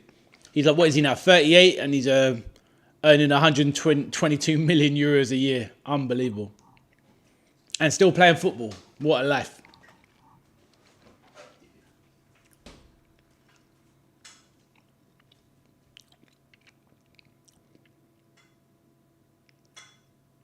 I've got two. Benzema has replaced Nunes. Yeah, he has, yes. 2 players I think underrated, even though they were top players. I think Arsenal during the 2000s, you got a player, Mark Overmars, a winger. Brilliant player. He got involved in a bit of a scandal the last few years. Mark Overmars used to play for Ajax, came to Arsenal. Unbelievable player. And Robert Pires, that played for Arsenal. He was rated as a top player, but I think he was top player.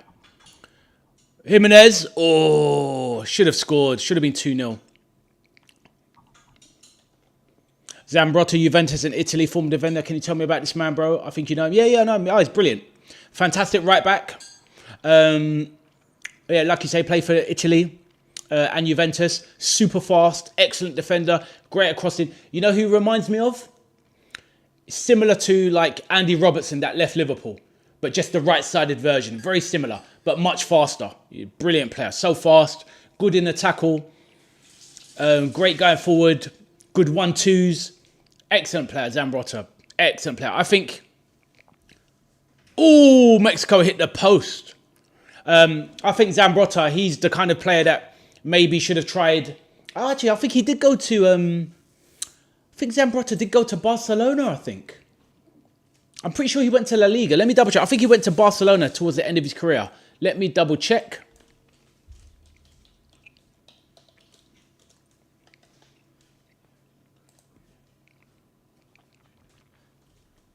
Yeah. I was right. He went to Barcelona for 2 seasons. Yeah, I remember. Zambrotta, unbelievable player. So hopefully that lets you know that I know my players and I have a good memory for these things. Yeah, Zambrotta, excellent player. They are throwing away my 3-0 Peter. That's the thing. They definitely should have scored. It definitely should have been at least 2-0. But I think in the second half, South Africa will tire and you will see the close to 3-0. So yeah, that was an interesting one you were talking about, McMorla. Yeah, but definitely Zambrotta, excellent player. Like I said, very similar to Andrew Robertson that was at Liverpool, just faster version, great in the tackle, great going forward, super fast. Even could play in midfield, I think. He could even be, not a winger, but he could deputise as a winger sometimes as well. He was such a good player. And this is why he went to Barcelona in the end. But yeah, I really liked him. Littmanen. When Littmanen came to Liverpool, he was too old. The league is too fast for him, too everything. But it was nice to have him. He was only there for a very short time. A year, maybe, a year and a half, maybe, 2 seasons. But yeah. He was a good player. But yeah, in his time, when he was younger at Barcelona, unbelievable. His brain, unbelievable. Really good player. But yeah, it's lovely talking about these old players. I miss these guys.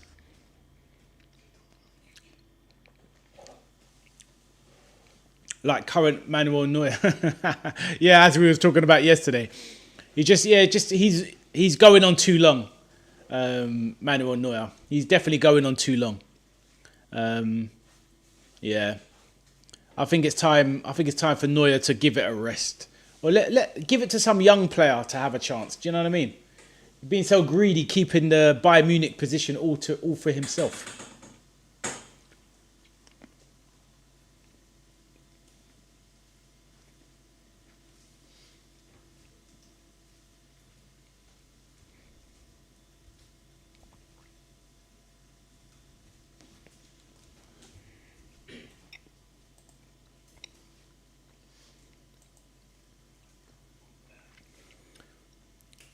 So Quinones, the winger that scored, was trying to race into the box, cleared by Williams. But South Africa look very toothless. They will definitely struggle to get through this group. They do not have the goals in them, I think. Maybe Neuer can start his managing tactics from Serie A. Maybe. I mean, that's the thing. I think players like Manuel Neuer, obviously a lot of the time what you notice is that in my experience and in my life, some countries, the players struggle to travel, especially to England. Italian players and German players, traditionally, they struggle to come to England. You're seeing a talent like Florian Wirtz struggling in England. Kai Havertz struggling in England. If they were in the Bundesliga now, they'd be destroying it. So, or maybe not Kai Havertz, but he used to destroy it. But yeah, and Italian players that usually don't settle very well here. So yeah, I think maybe Neuer should have tried a different league, but especially in the last 4 or 5 years. But if you're happy in your home country and you're making big money and you're winning the league every year, I suppose why would you leave?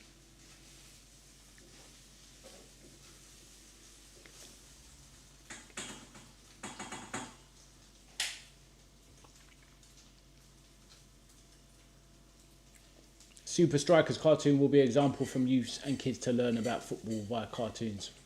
I'm not quite sure what you mean. Do you mean, is that a program? I have absolutely no idea. So is it like a cartoon series that has all legendary players in? Or are you saying it's a good idea that they should make it?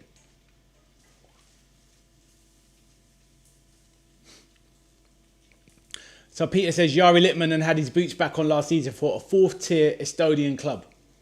And I bet he was still the best player there as well.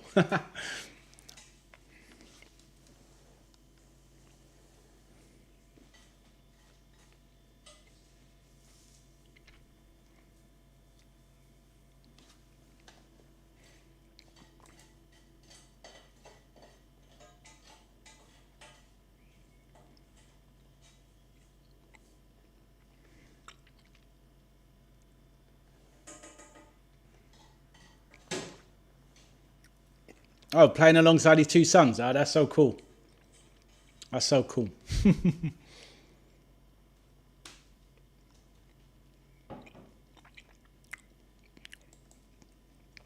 Oh, I see. A widely popular animated television series based on a South African soccer-themed comic book. Okay.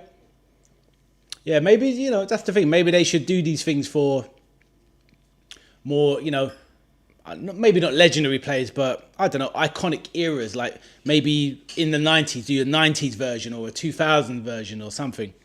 Right. Cut inside, Gutierrez didn't do anything with it. Gutierrez with a great through ball chance put to him. Doesn't know what to do, doesn't take a shot, and it leaves it too late and then shanks it wide.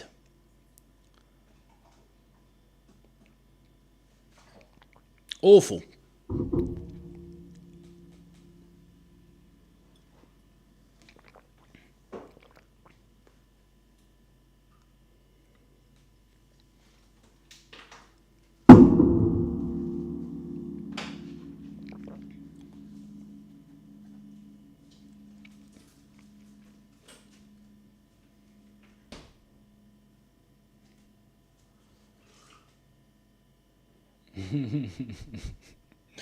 Well, my time is all over the place today.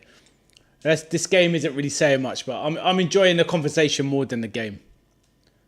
The problem is in these group stages, you get games where it's too lopsided. The quality of the players is too different. This is like a 1st division team versus a 4th division team. It's just not really a contest. But that's international football for you. They released a comic in 2000 based on 70s, mid-90s tactics. Oh, okay. And Peter says worlds apart in terms of, yeah, that's what I mean. There's worlds apart in terms of quality. And this is why a lot of the time, people, when they're watching international tournaments, they don't get excited until after the group stages, once it starts to get to the serious bit, because they just see, some people just don't like the level of competition when it's just not equal.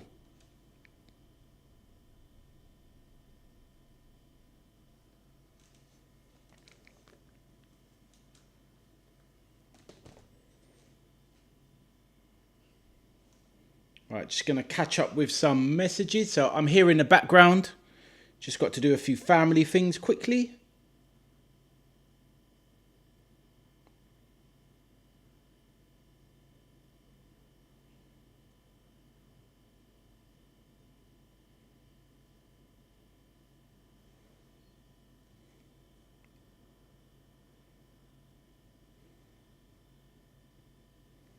It should be 2-0. At least 100% it should be. My 3-0 prediction should be more or less done by now, I reckon.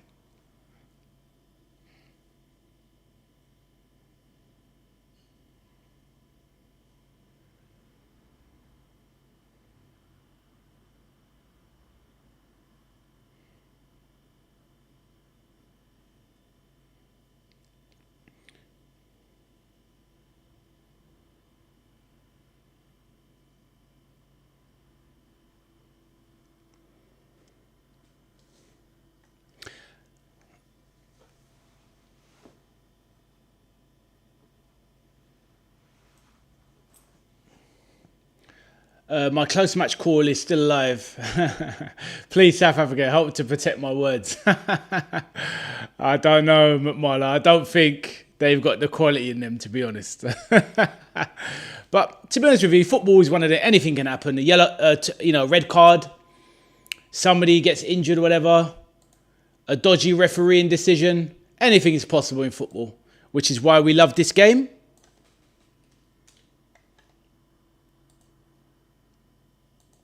I'm still trying to think in the background of some other really underrated players. The problem is it's so easy to think of really good players, but it's hard to think of really good players that are not appreciated. Remember Saudi versus Argentina? Yeah, but the thing is that I do remember. Yeah, I know what you mean there. That was. Yeah, to be fair, the problem with Argentina, they've been shocked before in the first game of the tournament. They didn't take it seriously. Saudi became 4 in the last 20 minutes. Yeah, they didn't mess about. That was amazing. That was absolutely amazing. Yeah.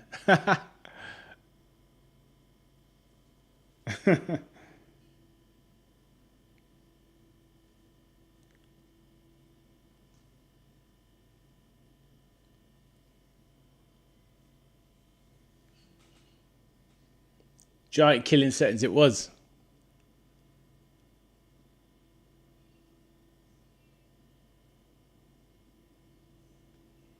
But yeah, be interesting to see if there's going to be any shocks. Argentina. I can't remember who Argentina's first game is, but let me have a quick look.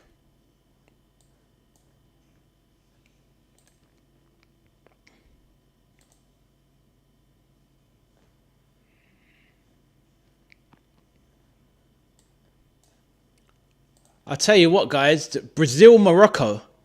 Even though I think Brazil's squad is a little bit underrated, Brazil, Morocco, that is a game where that could be an upset. It wouldn't surprise me. It wouldn't surprise me at all. Paraguay are very good as well. I think Paraguay will beat the USA. Australia, Turkey, Germany took it easy. Belgium, Egypt, that's a very good game. Very close game there. France, Senegal. You never know. That could be a giant kill in there as well. England, Croatia. I think England will be too strong. McMauler says, most sad moments to haters to see 2010 Zidane touching World Cup after red card in final. 2022 Ronaldo looking at World Cup at the end of quarters versus Morocco. Yeah, I don't really remember Ronaldo. I mean, to be honest with you, McMullen, I don't think Ronaldo should even have been at the World Cup in 2022. I think, look, he's a great player, but I think they should have moved on from him. I think it's a little bit selfish of Ronaldo, to be honest. I don't think he's good enough for international football anymore. Maybe last World Cup he was just about, but even then he was struggling so badly in that World Cup. Honestly, he was struggling so badly. And this is how I don't see what he's going to be able to do with this one. The man's 42. It's just there's only so much you can give. But Zidane, he was amazing that tournament because France were awful, and he took them to that final by himself. Huge ego, Ronaldo. Exactly.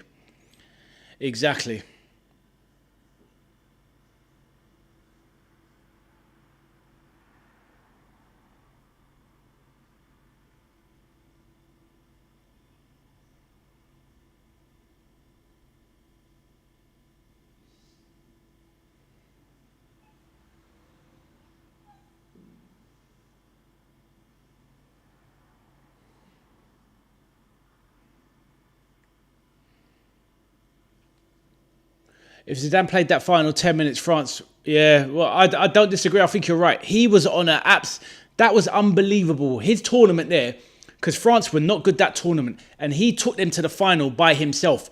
And this is why, honestly, when I did my prediction video for the World Cup, this is why I think Argentina will win it as well, because I should have said it in my video, but I kind of don't really plan the videos that perfectly. I kind of do it off my head and I try to remember some things. But what I wanted to say is that in the history of football, you will always find that the truly greatest ever players, they will have that moment in their career at the end where they will drag something from nowhere. Now, Messi kind of did it last time, so maybe that was his time. But Zidane, as you talked about in that final, he dragged them to that final. You know, in 1998, they were a great team. He was the best player. They won the World Cup. But in that World Cup there in 2006, not 2006, sorry. It was 2006? The one Italy one, yeah, 2006. He dragged them to that final, Zidane. He was aging 34, 35, end of his career, and he dragged France to the final. And like I say, another 10 minutes, they probably win that. You go back through history, Maradona, 86, they won the World Cup, man of the match, tournament, won it by himself. Even in 1990, Argentina were awful. But Maradona, even an old Maradona, he took them to that final by himself. Again, we've seen Zidane do it. We've seen Ronaldo, we've seen Maradona do it. Probably Pele did it before our time. But I saw Messi do it last time. And I think Messi can do it again. Oh, wow. Is that right? Wataru Endo has withdrawn from Japan's team and retired from international football. Do you know something, Peter? That makes sense because the injury he had for us during the season was so bad, and it came quite late in the season. It was in January, I think, February, and there was no chance he was going to make it. There was no chance Endo was going to make the World Cup, and he obviously just about made it. But I think he just put him there because he wanted to go there, but he wasn't. I didn't think he would be fit, so he obviously was trying. You know, the wishful thinking, I'm a footballer, let me try and do it. But yeah, that makes sense. Bless Endo. But Marla says, yes, sorry, 2006, sorry, 2010 Spain versus Dutch. Sorry. Yeah, exactly. Yeah, you just confused me there for a minute. But yeah, but that World Cup, Zidane. No worries, Peter. Enjoy your cup of tea. Yeah, that World Cup there, Marla, 2006, Zidane, France were awful. But he took them on his own. They were atrocious. And that's why I think Argentina can do it again. Because sometimes it's just that one player who can just... That's why I love Steven Gerrard. They just pick you up, put you on the back. Let's go, we're going to do this. And even in a team game, there's that individual, that one that can sometimes do it.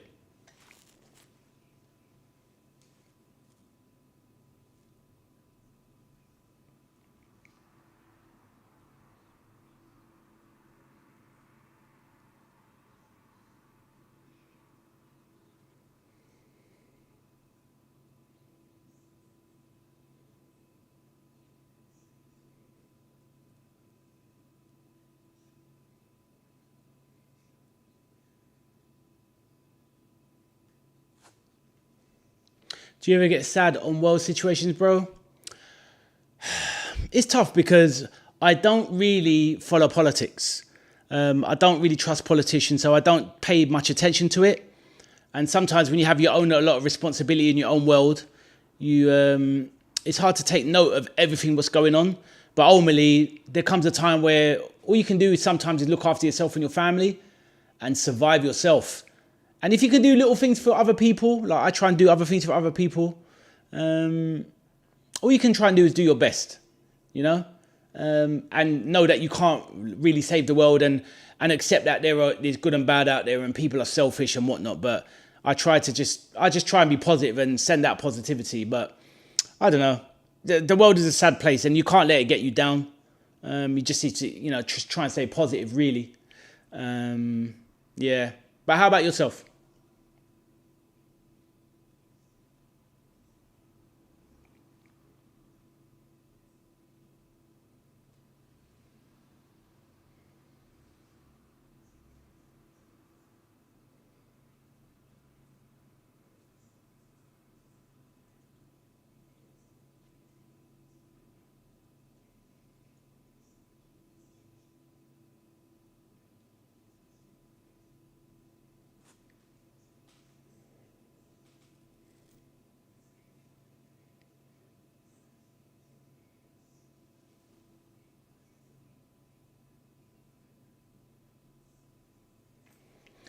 My most sad terrorism, some racism and Palestine children that yeah, I know, but this is the thing. It's like people have agendas that they want to push.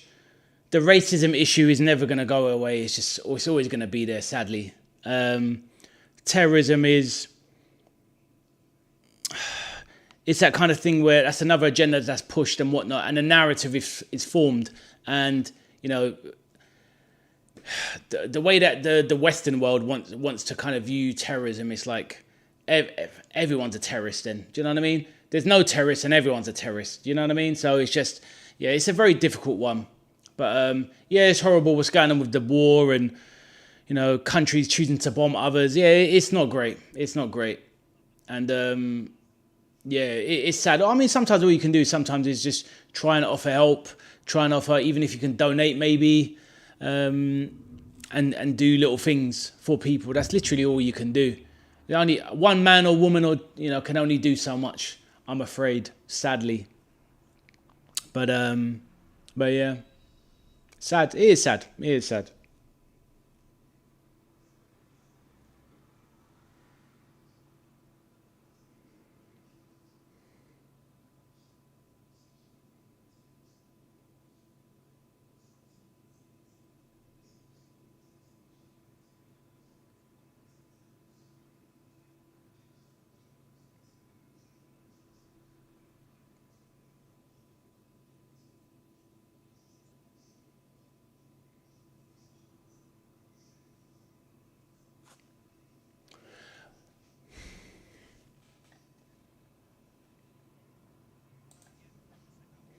But yeah, what? See,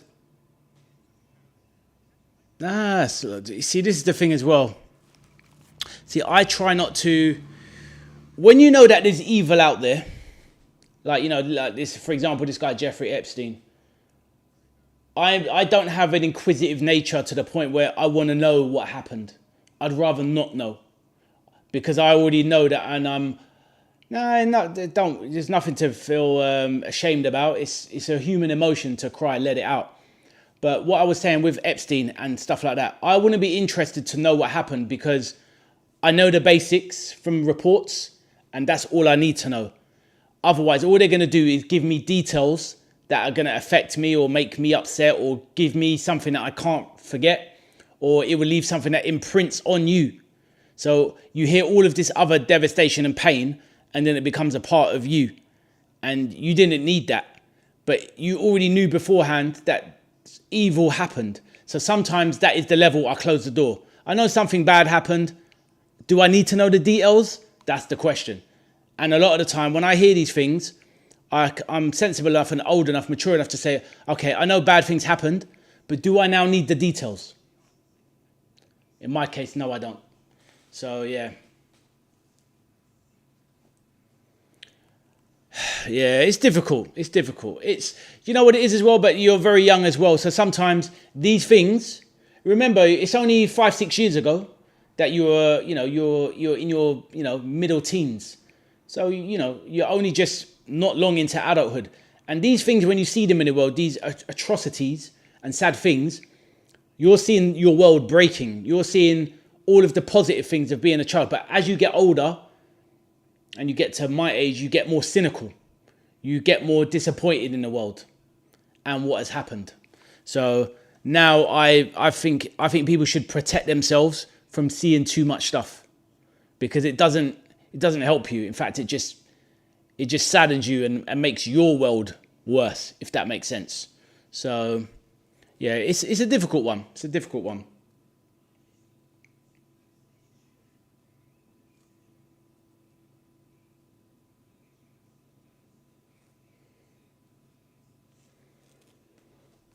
Second half is about to kick off.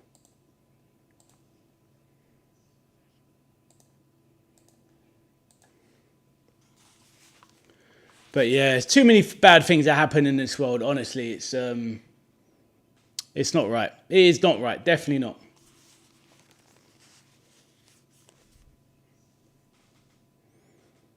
But what do you plan to do with your life? What are you planning on doing with your life? Are you going to... What's happening here? Jeez, South Africa all over the place, nearly 2-0. Yeah, you just saw 10 minutes. Oh, right, so I read that. Yeah, what are you going to do with your life? Are you going to... You're advising me like an own brother, sometimes Peter, bro, too. But the Magic, we only talked about 2 hours yesterday and today. I know. But, you know, this is the thing about life. You have positives and you have negatives. But yeah, what are you going to do with your life? What is the plan? What are you going to try and do with your life, your long-term, your career? Let me know. What is your plan? And may it happen for you as well. May your dreams happen.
You're studying quantity surveyor.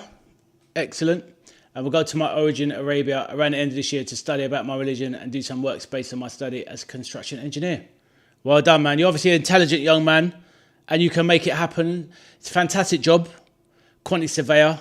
They can earn a lot of money and you can set up your future family as well. And obviously you're going to do your religious studies as well and make yourself a more complete person. So more power to you. Yeah, quantity surveyor is something that is, it's a very prominent job in the UK. You know, a really good career, you know, lots of financial reward, of remuneration, as we say in this country. So, you know, well done. And it's a good objective to set yourself on. So, yeah, hopefully you make those happen. Peter says, good on you and have a good life. Exactly.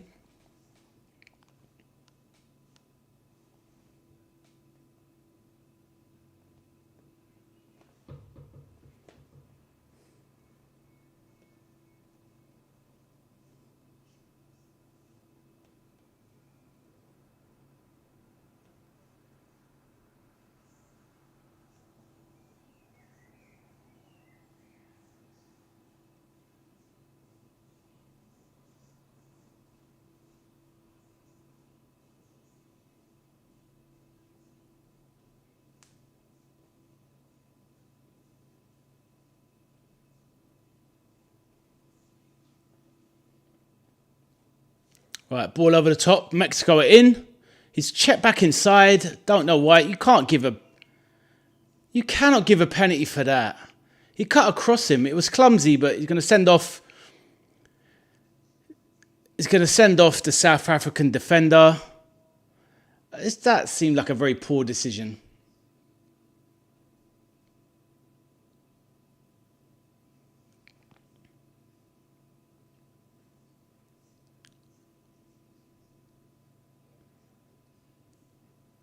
So Sifoli has been sent off. He gave away the first goal. I mean, that is not. It doesn't even do anything. The Mexican player, he does pull his arm and he gets tangled up. So yeah, on replay, it is a penalty. He's had an absolute shocker. This centre back, this midfield. He's had an absolute shocker. So Sifoli is off. It's going to be. The challenge started outside the box, so it shouldn't be a penalty. It should be a free kick. But it's definitely a red card. I was just typing 1-0. Keep this interesting. Nah. Marla says, oh, God wish, my dear Peter, bro.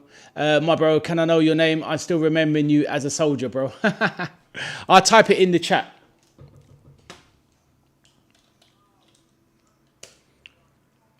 My name is Ade. So you just say Ade. That's my name. Ade, a.k.a. Veteran Arcade Soldier.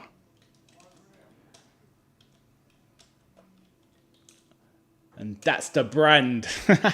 But yeah, call me Ade. No problem. Always good to make new friends. And yeah, don't worry, you just study hard, you will make it. You sound like you have a lot of drive, a lot of emotional energy and power. You will make it. Yeah, so it is a free kick, and it's down, and South Africa down to 10 men. I think my 3-0 prediction will come true.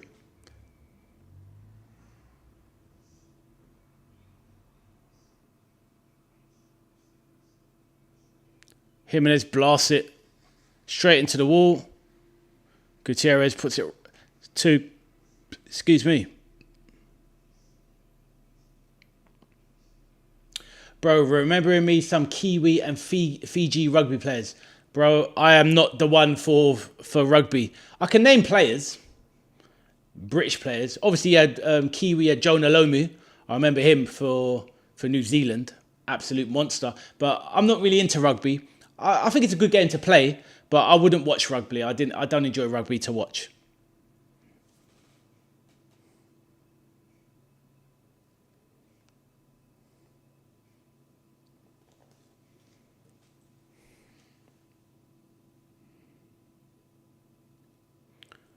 Gutierrez breaking into the box. Ooh, amazed he didn't go down.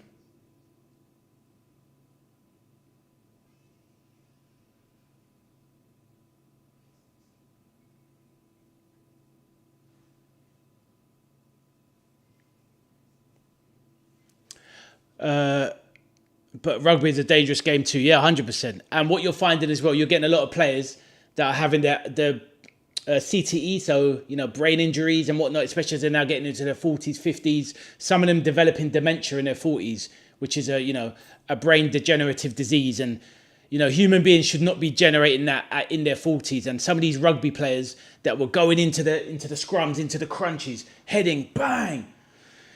Yeah, it's not good. It's not good. We've got previous footballers that are now reaching their 60s, 70s, getting dementia. And it's definitely linked from heading footballs. When I played football, I hated heading the ball. I found it quite a difficult skill to head a ball. I wasn't good at heading a ball. But when you connect in the wrong way with your head, it's not good for you. I remember certain times I'd go up for a header. I'll mistime it and it hits you in the wrong area. And you can feel your brain moving around. It's just... So imagine these professionals every day. Bang, bang, bang. No good. And rugby, 10 times worse. So...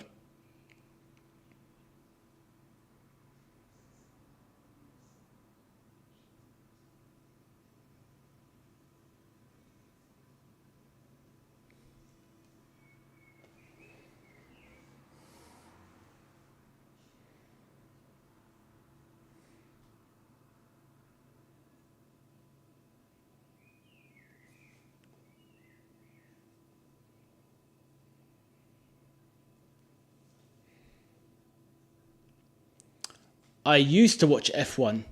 Funny enough, Formula One used to be my favourite sport.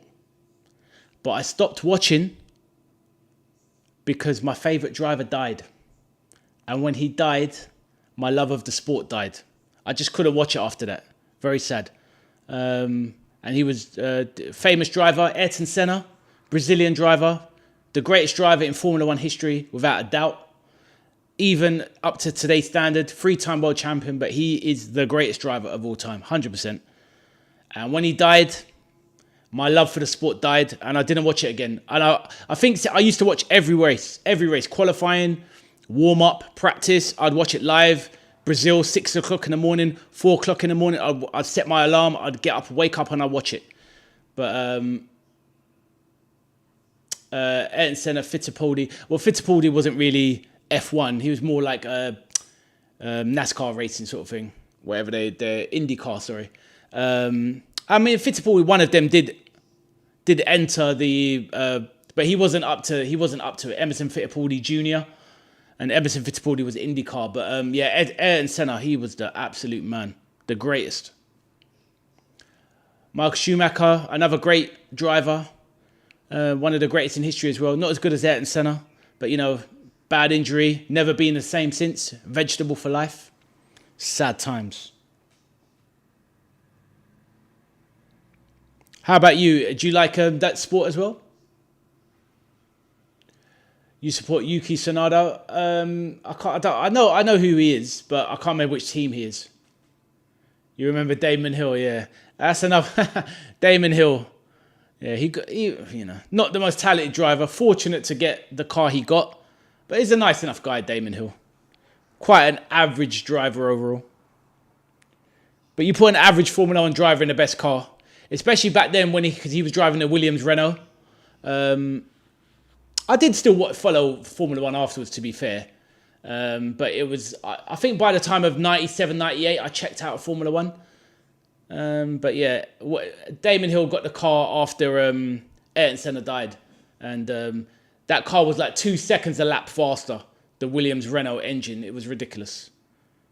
Absolutely ridiculous. Like by the time you get to like lap 18, they're lapping people. It was just stupid.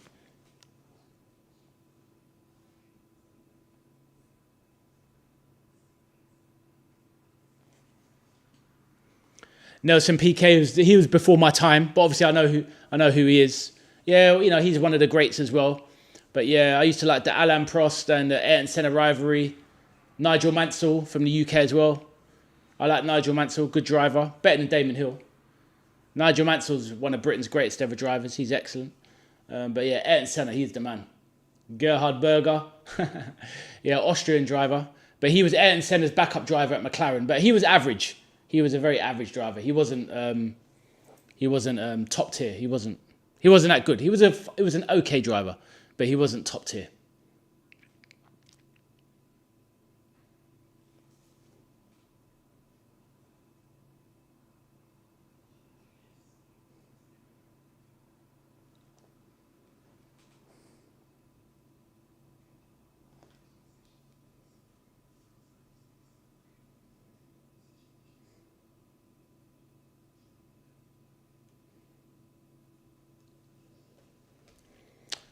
Alain Prost, Mika Hakkinen, slightly different eras. Alain Prost was in the Ayrton Senna era. He was an excellent driver as well.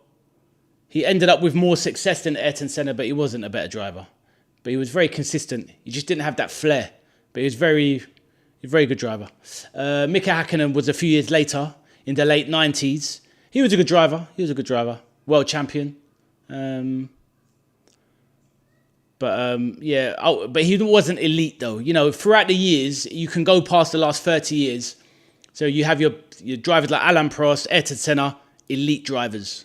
Then you go in a few years, Michael Schumacher, elite driver.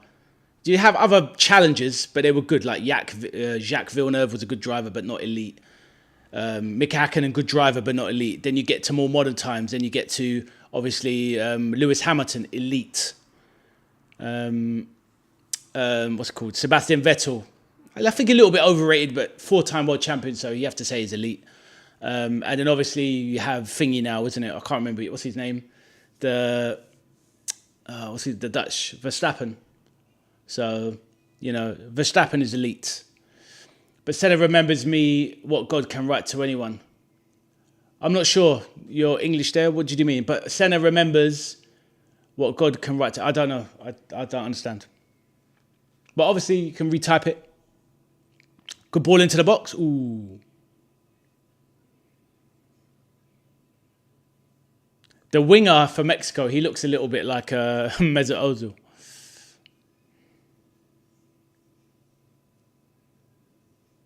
But honestly, Ayrton Senna, unbelievable. There's one thing, they did the documentary on his life and career. I still can't watch it. Honestly, it's my favourite sportsman in my life, Ayrton Senna. Absolutely loved him. I remember his funeral. They in '94 they did his funeral, and obviously Brazil won the World Cup, and they did the celebration for Ayrton Senna when they won it. They dedicated it to him because the whole country was devastated. And I remember watching the funeral on TV. It took 5 hours for the funeral procession. I actually watched the whole thing, 5 hours. He was the GOAT. He was my guy. Oh, God-given skills. I understand. He was unbelievable. Such a good driver, honestly. Because that's what I wanted. When I was a kid, that was my dream. That's what I wanted. I wanted to be a Formula 1 driver.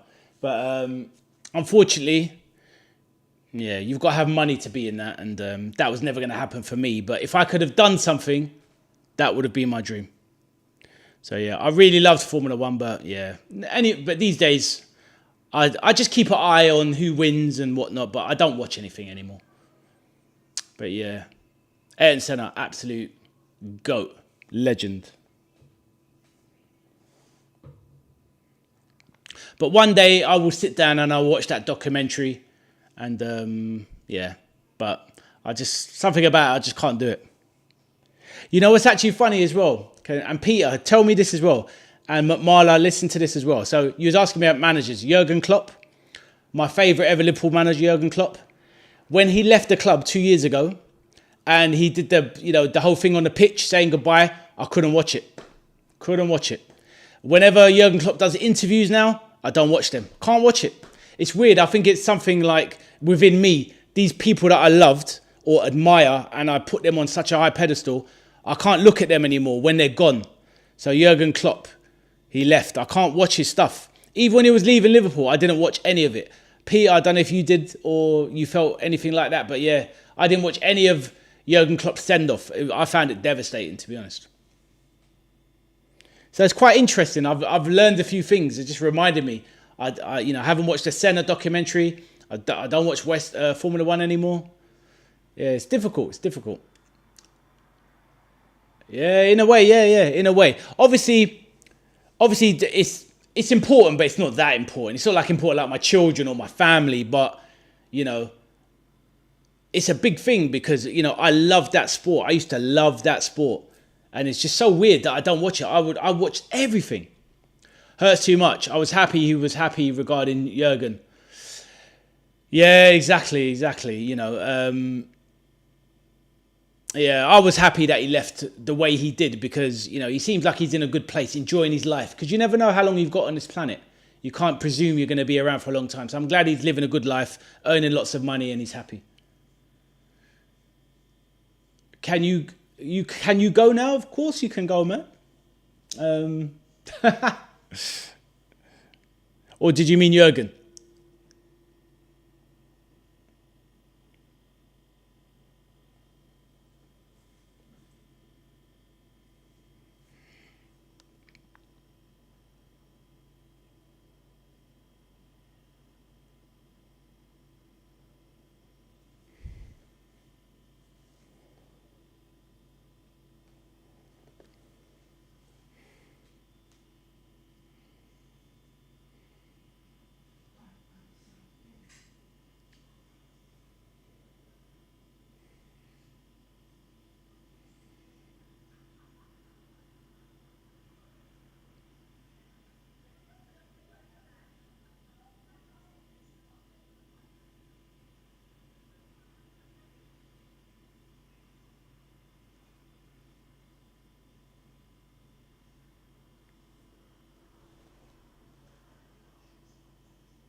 It's 24/7 pro footballing, isn't it? Bound to get annoying if you've millions in the bank. Yeah, that's what I mean. What's the point going through so much stress when you can go and enjoy your life? And, it's not like these people are duty bound to just keep working.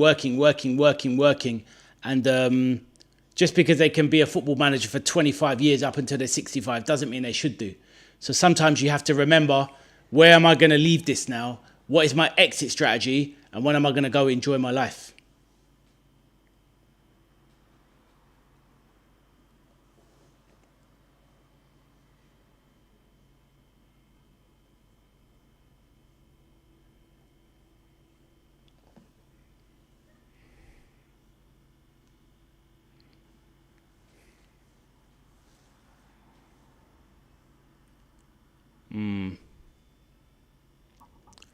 South Africa really struggling to implement anything.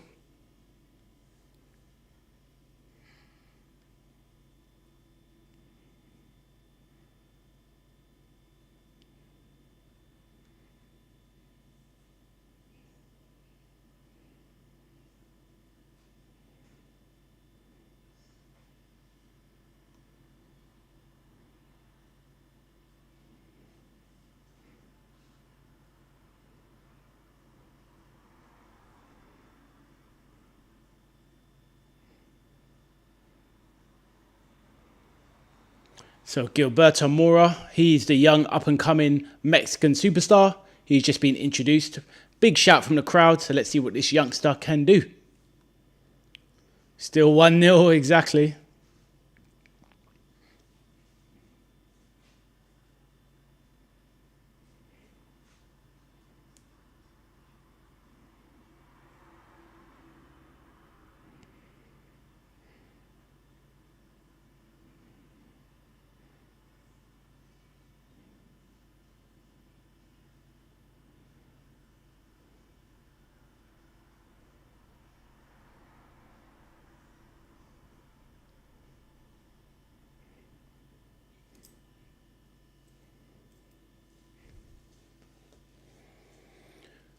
Right, Mexico on the break. Good ball into the box, score 2-0 and that's it. Raul Jimenez gets his first World Cup goal. Is that going to get ruled out offside though? But it looks like 2-0 now. Great cross into the box from Quinones. First goal for Raul Jimenez in the World Cup at 35. 2-0 Mexico. I'm nearly there with my 3-0 prediction. And he's crying. First goal. And they're showing Canelo Alvarez in the crowd. Peter says, everyone's waiting for this lad to get on. 6th youngest player in World Cup. Is that right? I didn't know he was that young. Oh, what a cross that is. Bang. Easy peasy. Great header. Great header. Game over now. I jinxed him. Mate, some of these teams just shouldn't be there. From what I can see so far, and looking at the friendlies the other day, South Africa shouldn't be there. Quality-wise, New Zealand shouldn't be there. Costa Rica, wow, they were horrific versus England. They definitely shouldn't be there. Awful.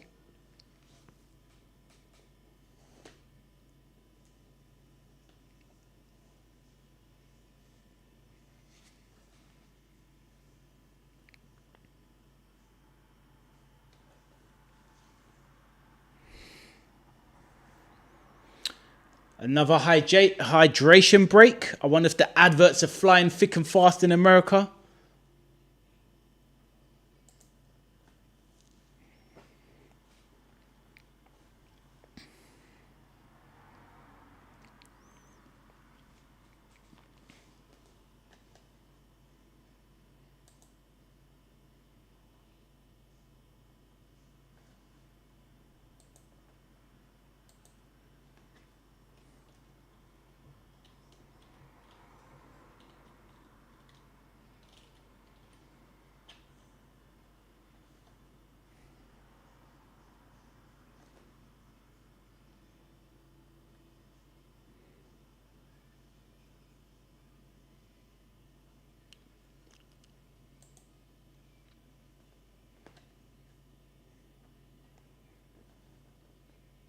Hey Natasha, how are you? Yeah, it was a really good goal, wasn't it? Lovely cross and a lovely header from Jimenez.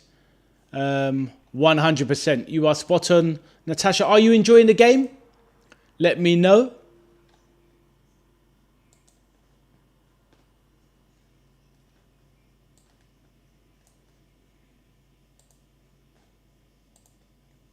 Yeah, Natasha says lovely goal. She is spot on. And Cameron says dead game, lads. It is a bit of a dead. It's a dead rubber, isn't it? Really. It was. Yeah, I think you're right, Peter. You're right in response to Cameron. It was a bit more interesting at 1-0 because there's a little bit of jeopardy, isn't it? When they're but at 2-0 now with 10 men to go, you know, there's nothing much here now for South Africa.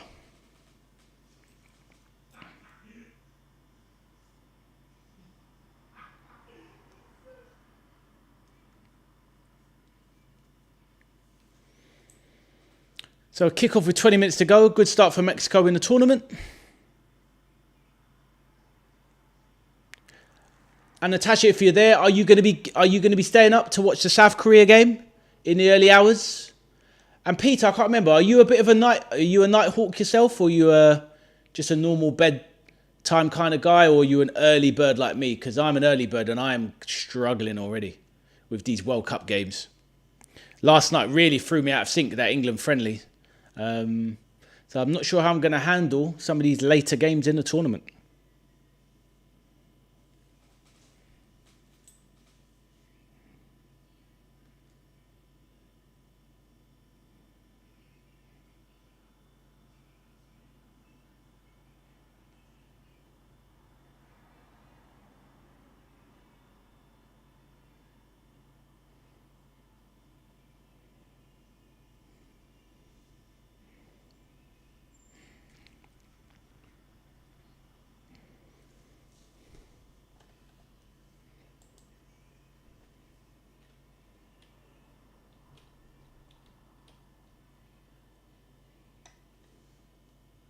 Quinones puts it out wide to Raul Jimenez.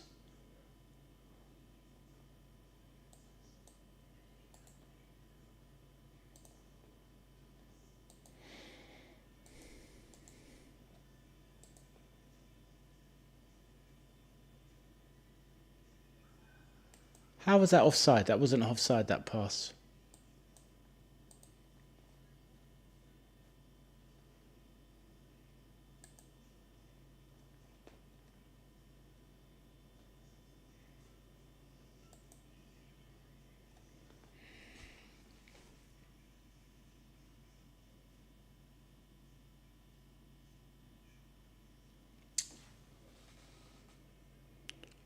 Right, Jimenez. Oh, is he gonna? Oh no! Looked like he was knocked down in the box. Referee waves it away. Jimenez tried to kind of muscle past. Let's have a look. Arks run well. Kind of taken out a little bit by the South Africa defender. Does he kind of throw an elbow in his face? Nah, just barged him out of the way. Shoulder to shoulder. Nothing going there. Jimenez looking for a penalty. Nothing doing. Yeah, shoulder exactly.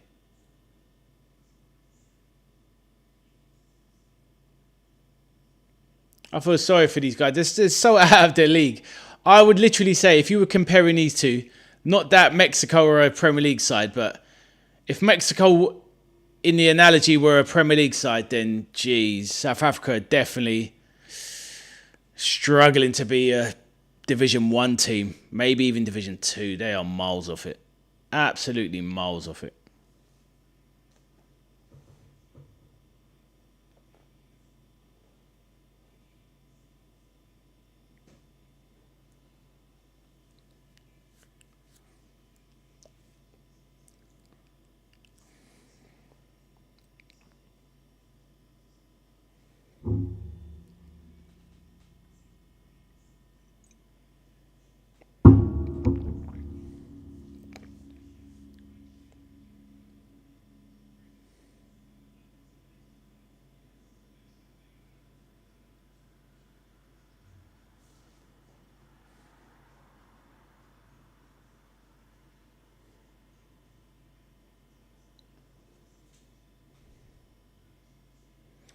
So Mexico just pinging it around the back here. Absolutely no threat from South Africa. They just want to get him over.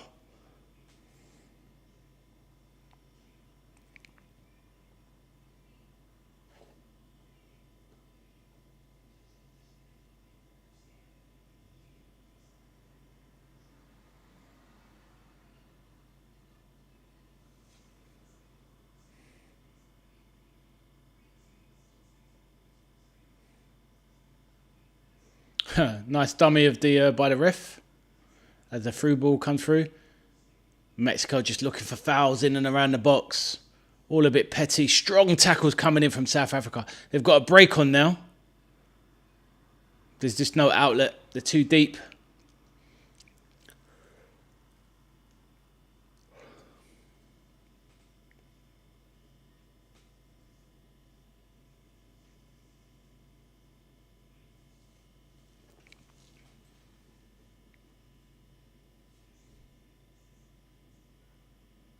More substitutions. Edson Alvarez of ex-Premier League West Ham coming on. The former Ajax player.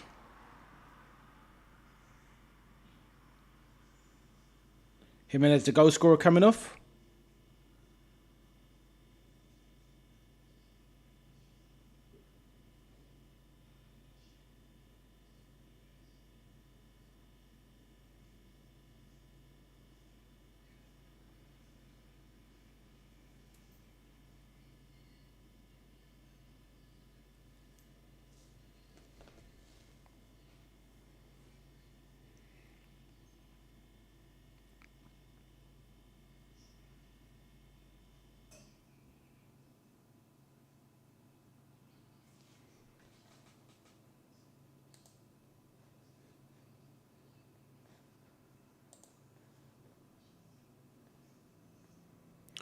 Was it a couple of matches a day? No, it's going to be. I mean, there's certain days where there's going to be 5 a day over the course of 24 hours, though.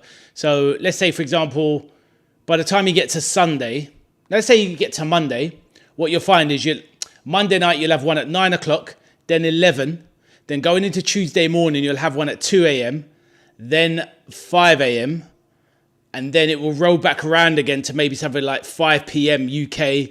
9 p.m. UK, 11 o'clock. So you could get 5 games in a 24-hour stretch, which is just crazy. But I still think if you average it out over a day of normal time, you're talking about 4 games a day. So yeah, there's definitely some days. There's definitely some days where there's 2 games in a row you'd like to catch, but there's other times where you're like 3 games. It's like, ooh. I'll give that, like, for example, Germany versus Curacao. I mean, what is the point? Yeah, definitely exciting for some, especially people that are night animals, like Natasha in our flock here. She's a night bird, likes to be awake. I'm not sure about yourself. What are you like with your hours? Do you like to keep regular hours, or are you a night hawk yourself, or an early bird like me? But yeah, 5 o'clock in the morning, that's way too early for me.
Bit of everything for me regarding sleep. I need a nap after food. No, it's horrible, isn't it?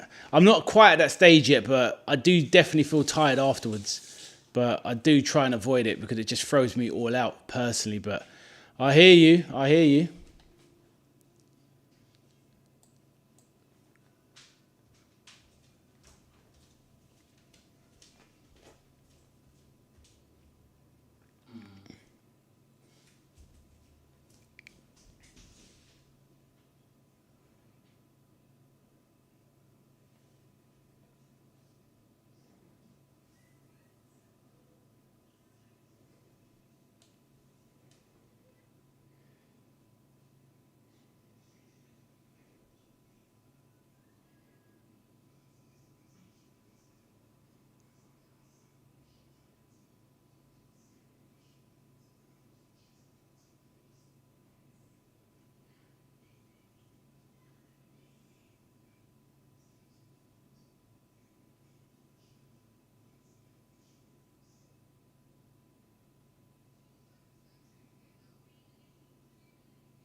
I think Mexico do have a lot more in the tank.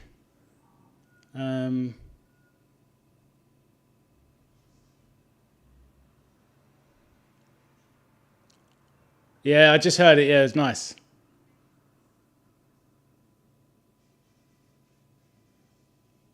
What's the referee checking?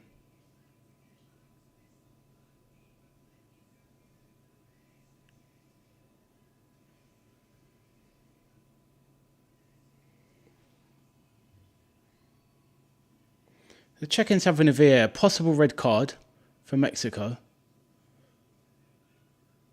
What? Oh my goodness.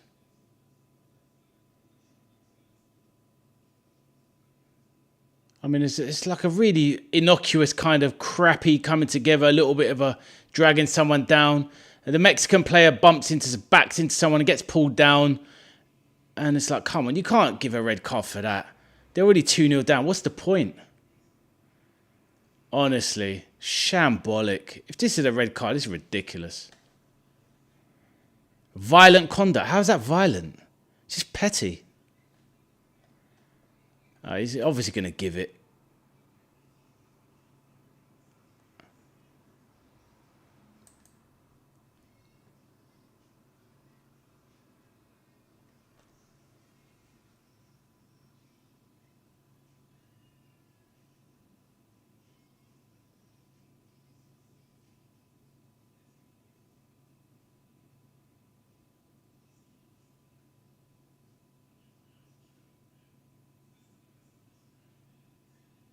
What is that? What a load of rubbish. Red card for that. That's pathetic.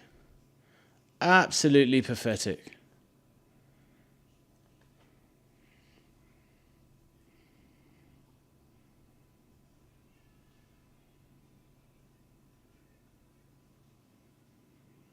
So South Africa down.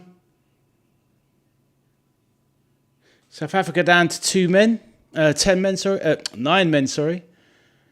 Absolutely ridiculous.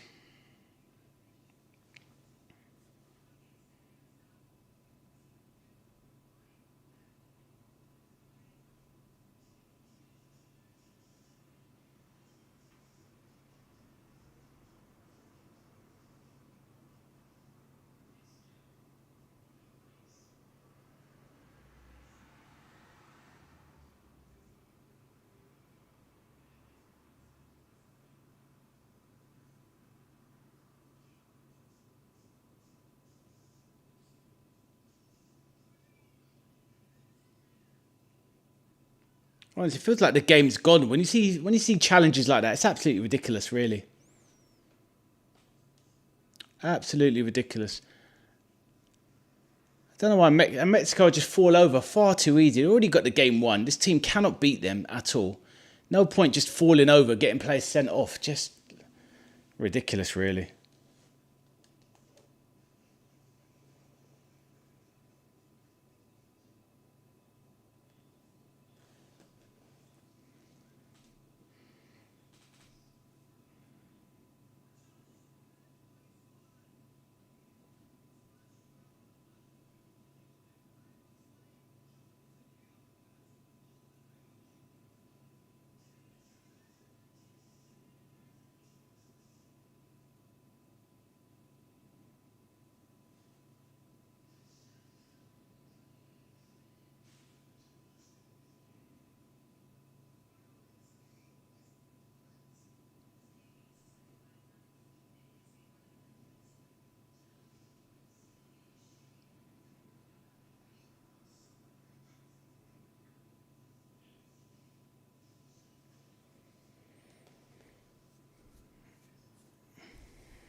It certainly does, Peter, mate. I'll be very disappointed if they can't muster a goal in about 9 minutes, with including additional time. The footy judge, hook or by crook, he might need 2 red cards to get his prediction, but I'll take it.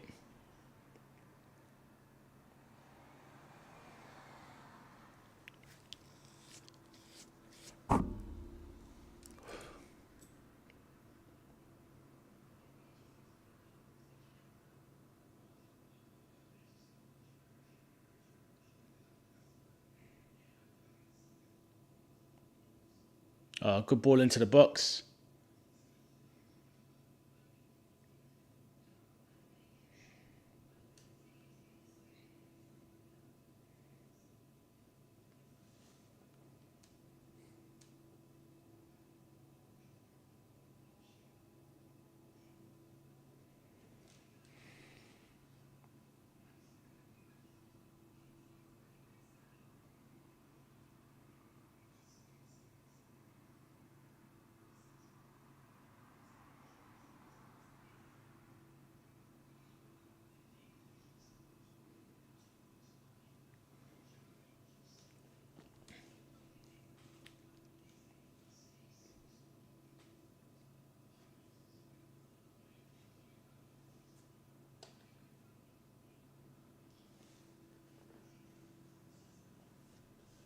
Back nine, yeah, exactly. Yeah, definitely.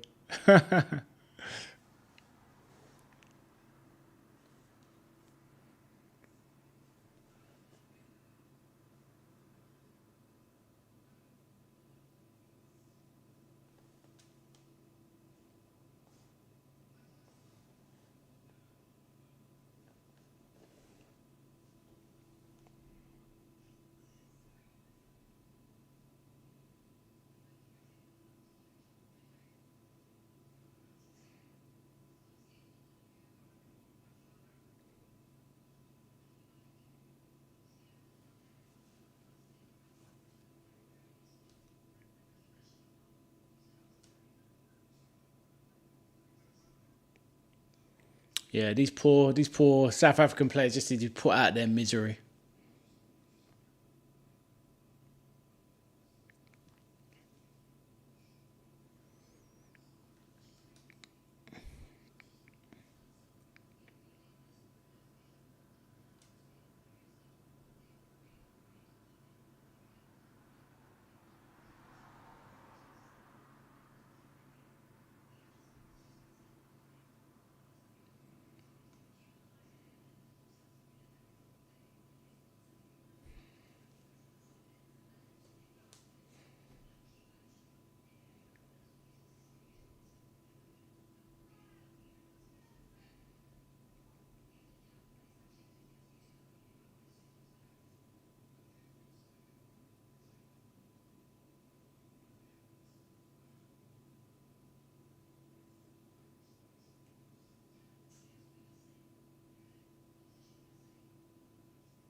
Yeah, Peter, I'm absolutely struggling today, mate, honestly.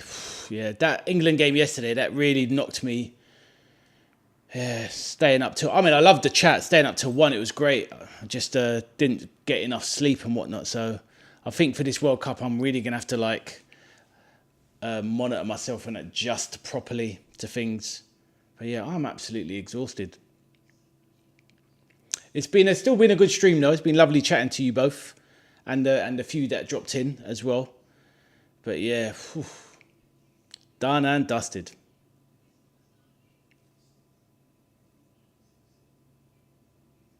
7 minutes additional time.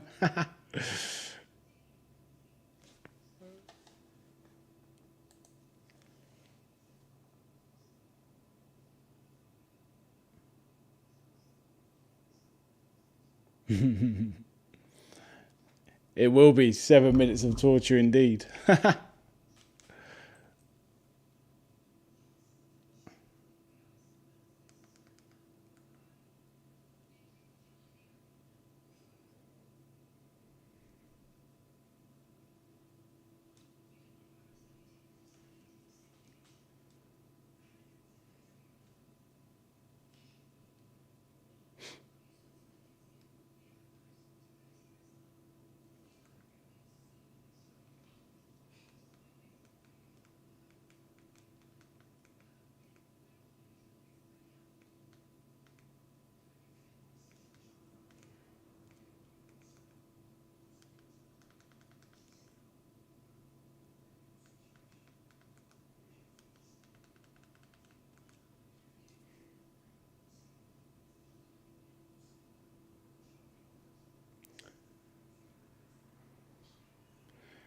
What's trying to do? Even up the balance.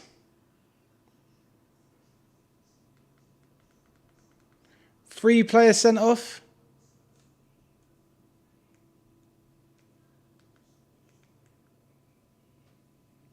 Yeah. Crazy.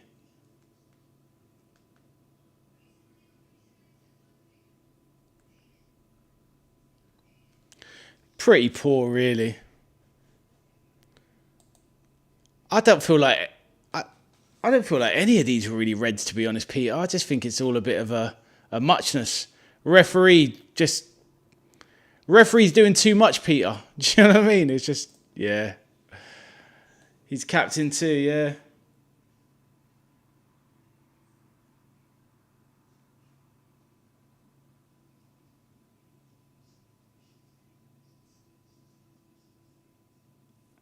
I mean, honestly, I honestly don't. I don't think. Maybe the first red card, yes, because he was the last man back and it was clumsy. But the other two definitely weren't red cards.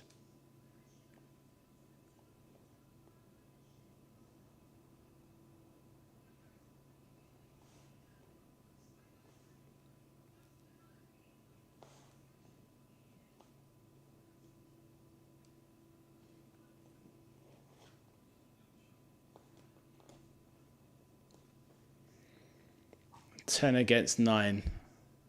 So all of them players have had their cut. Oh, 100%. All right, what can they do here?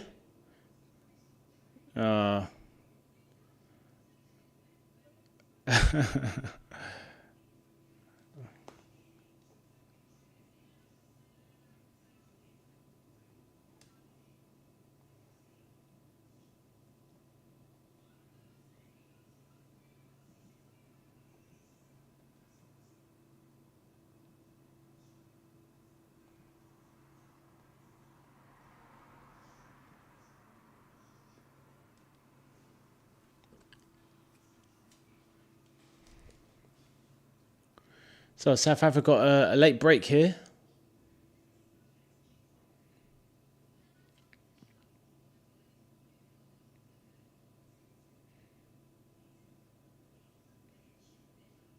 Technocratic ref, yeah. Honestly, they're passing. They are shambolic. They are awful. They can't even string passes together. It's like they haven't had a training. It's like they haven't been on a training pitch, South Africa, together. It's crazy.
They think they had a load of other visas too. Yeah, exactly. All that stress. Yeah, sombreros will be flying soon. Yeah, exactly. Andale. Oh, sorry, Peter. Yeah, just dealing with a few bits on my phone that I could not delay. But, yeah. Not really the greatest not really the greatest spectacle for the World Cup to open with. A bit disappointing. I think they should have chosen a more competitive match, to be honest. So it's a bit difficult. Bit of a difficult one because it is what it is. The group stage is the group stage, but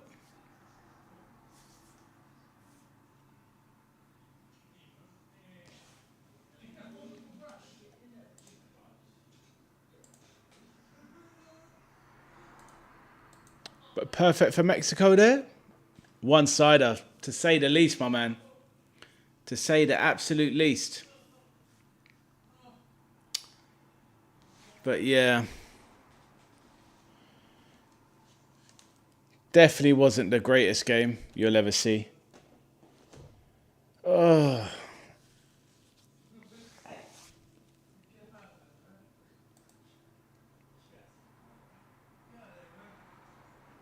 But yeah, definitely sombreros flying tonight, like you say.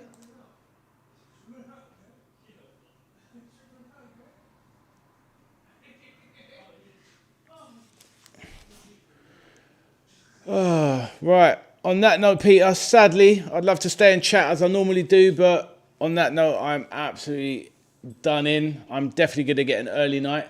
So I will hopefully catch you next time, my man. Hopefully you have a good few days. And yeah, I will hope to catch up with you soon. And yeah, thanks for imparting all the knowledge, the jokes, and enjoyed the camaraderie as usual. And I hope you have a good few days, my man. I'm probably going to... Cheers, mate. Take care. I'm probably going to give tomorrow's games a miss, recover, and probably rejoin on Saturday, where I think, you know, I'm going to try and get my energy up for the Brazil-Morocco game, 11 o'clock. So I think that's going to be a good game. So hopefully I'm going to try and do that one. So hopefully you enjoy yourself next few days. Take care, and I'll catch you on the next one. Thank you, my man. Look after yourself. And on that note, I will just do my departure for the stream. So that brings the first game of the World Cup to an end. Mexico in a one-sided game, winning 2-0 comfortably, very easily. 3 red cards in the game, 2 of them quite unjust. I felt a little bit sorry for South Africa, but honestly, on a football technical level, it's a wonder that they're even there, to be honest. Sometimes this expanded format of having 48 teams, I don't think it's great for the world game. It's some very one-sided games we're going to see in this tournament. But I suppose it's all part of the process for nations to improve. But that is the World Cup on its way. And hopefully, there will be better games ahead. But on that note, thank you for joining me, everyone. If you do notice this back later, or you do watch this back, or any aspect of this video on YouTube, please do drop a like on the video and consider subscribing to the channel. It's a lovely little community that's being built. A lovely friendly chats. Good stories, good opinions. Even a little bit of football talk in the background sometimes. But on that note, take care. My name is Ade. I'm the veteran arcade soldier, and I'll see you on the next video. Thank you, and take care, and good night.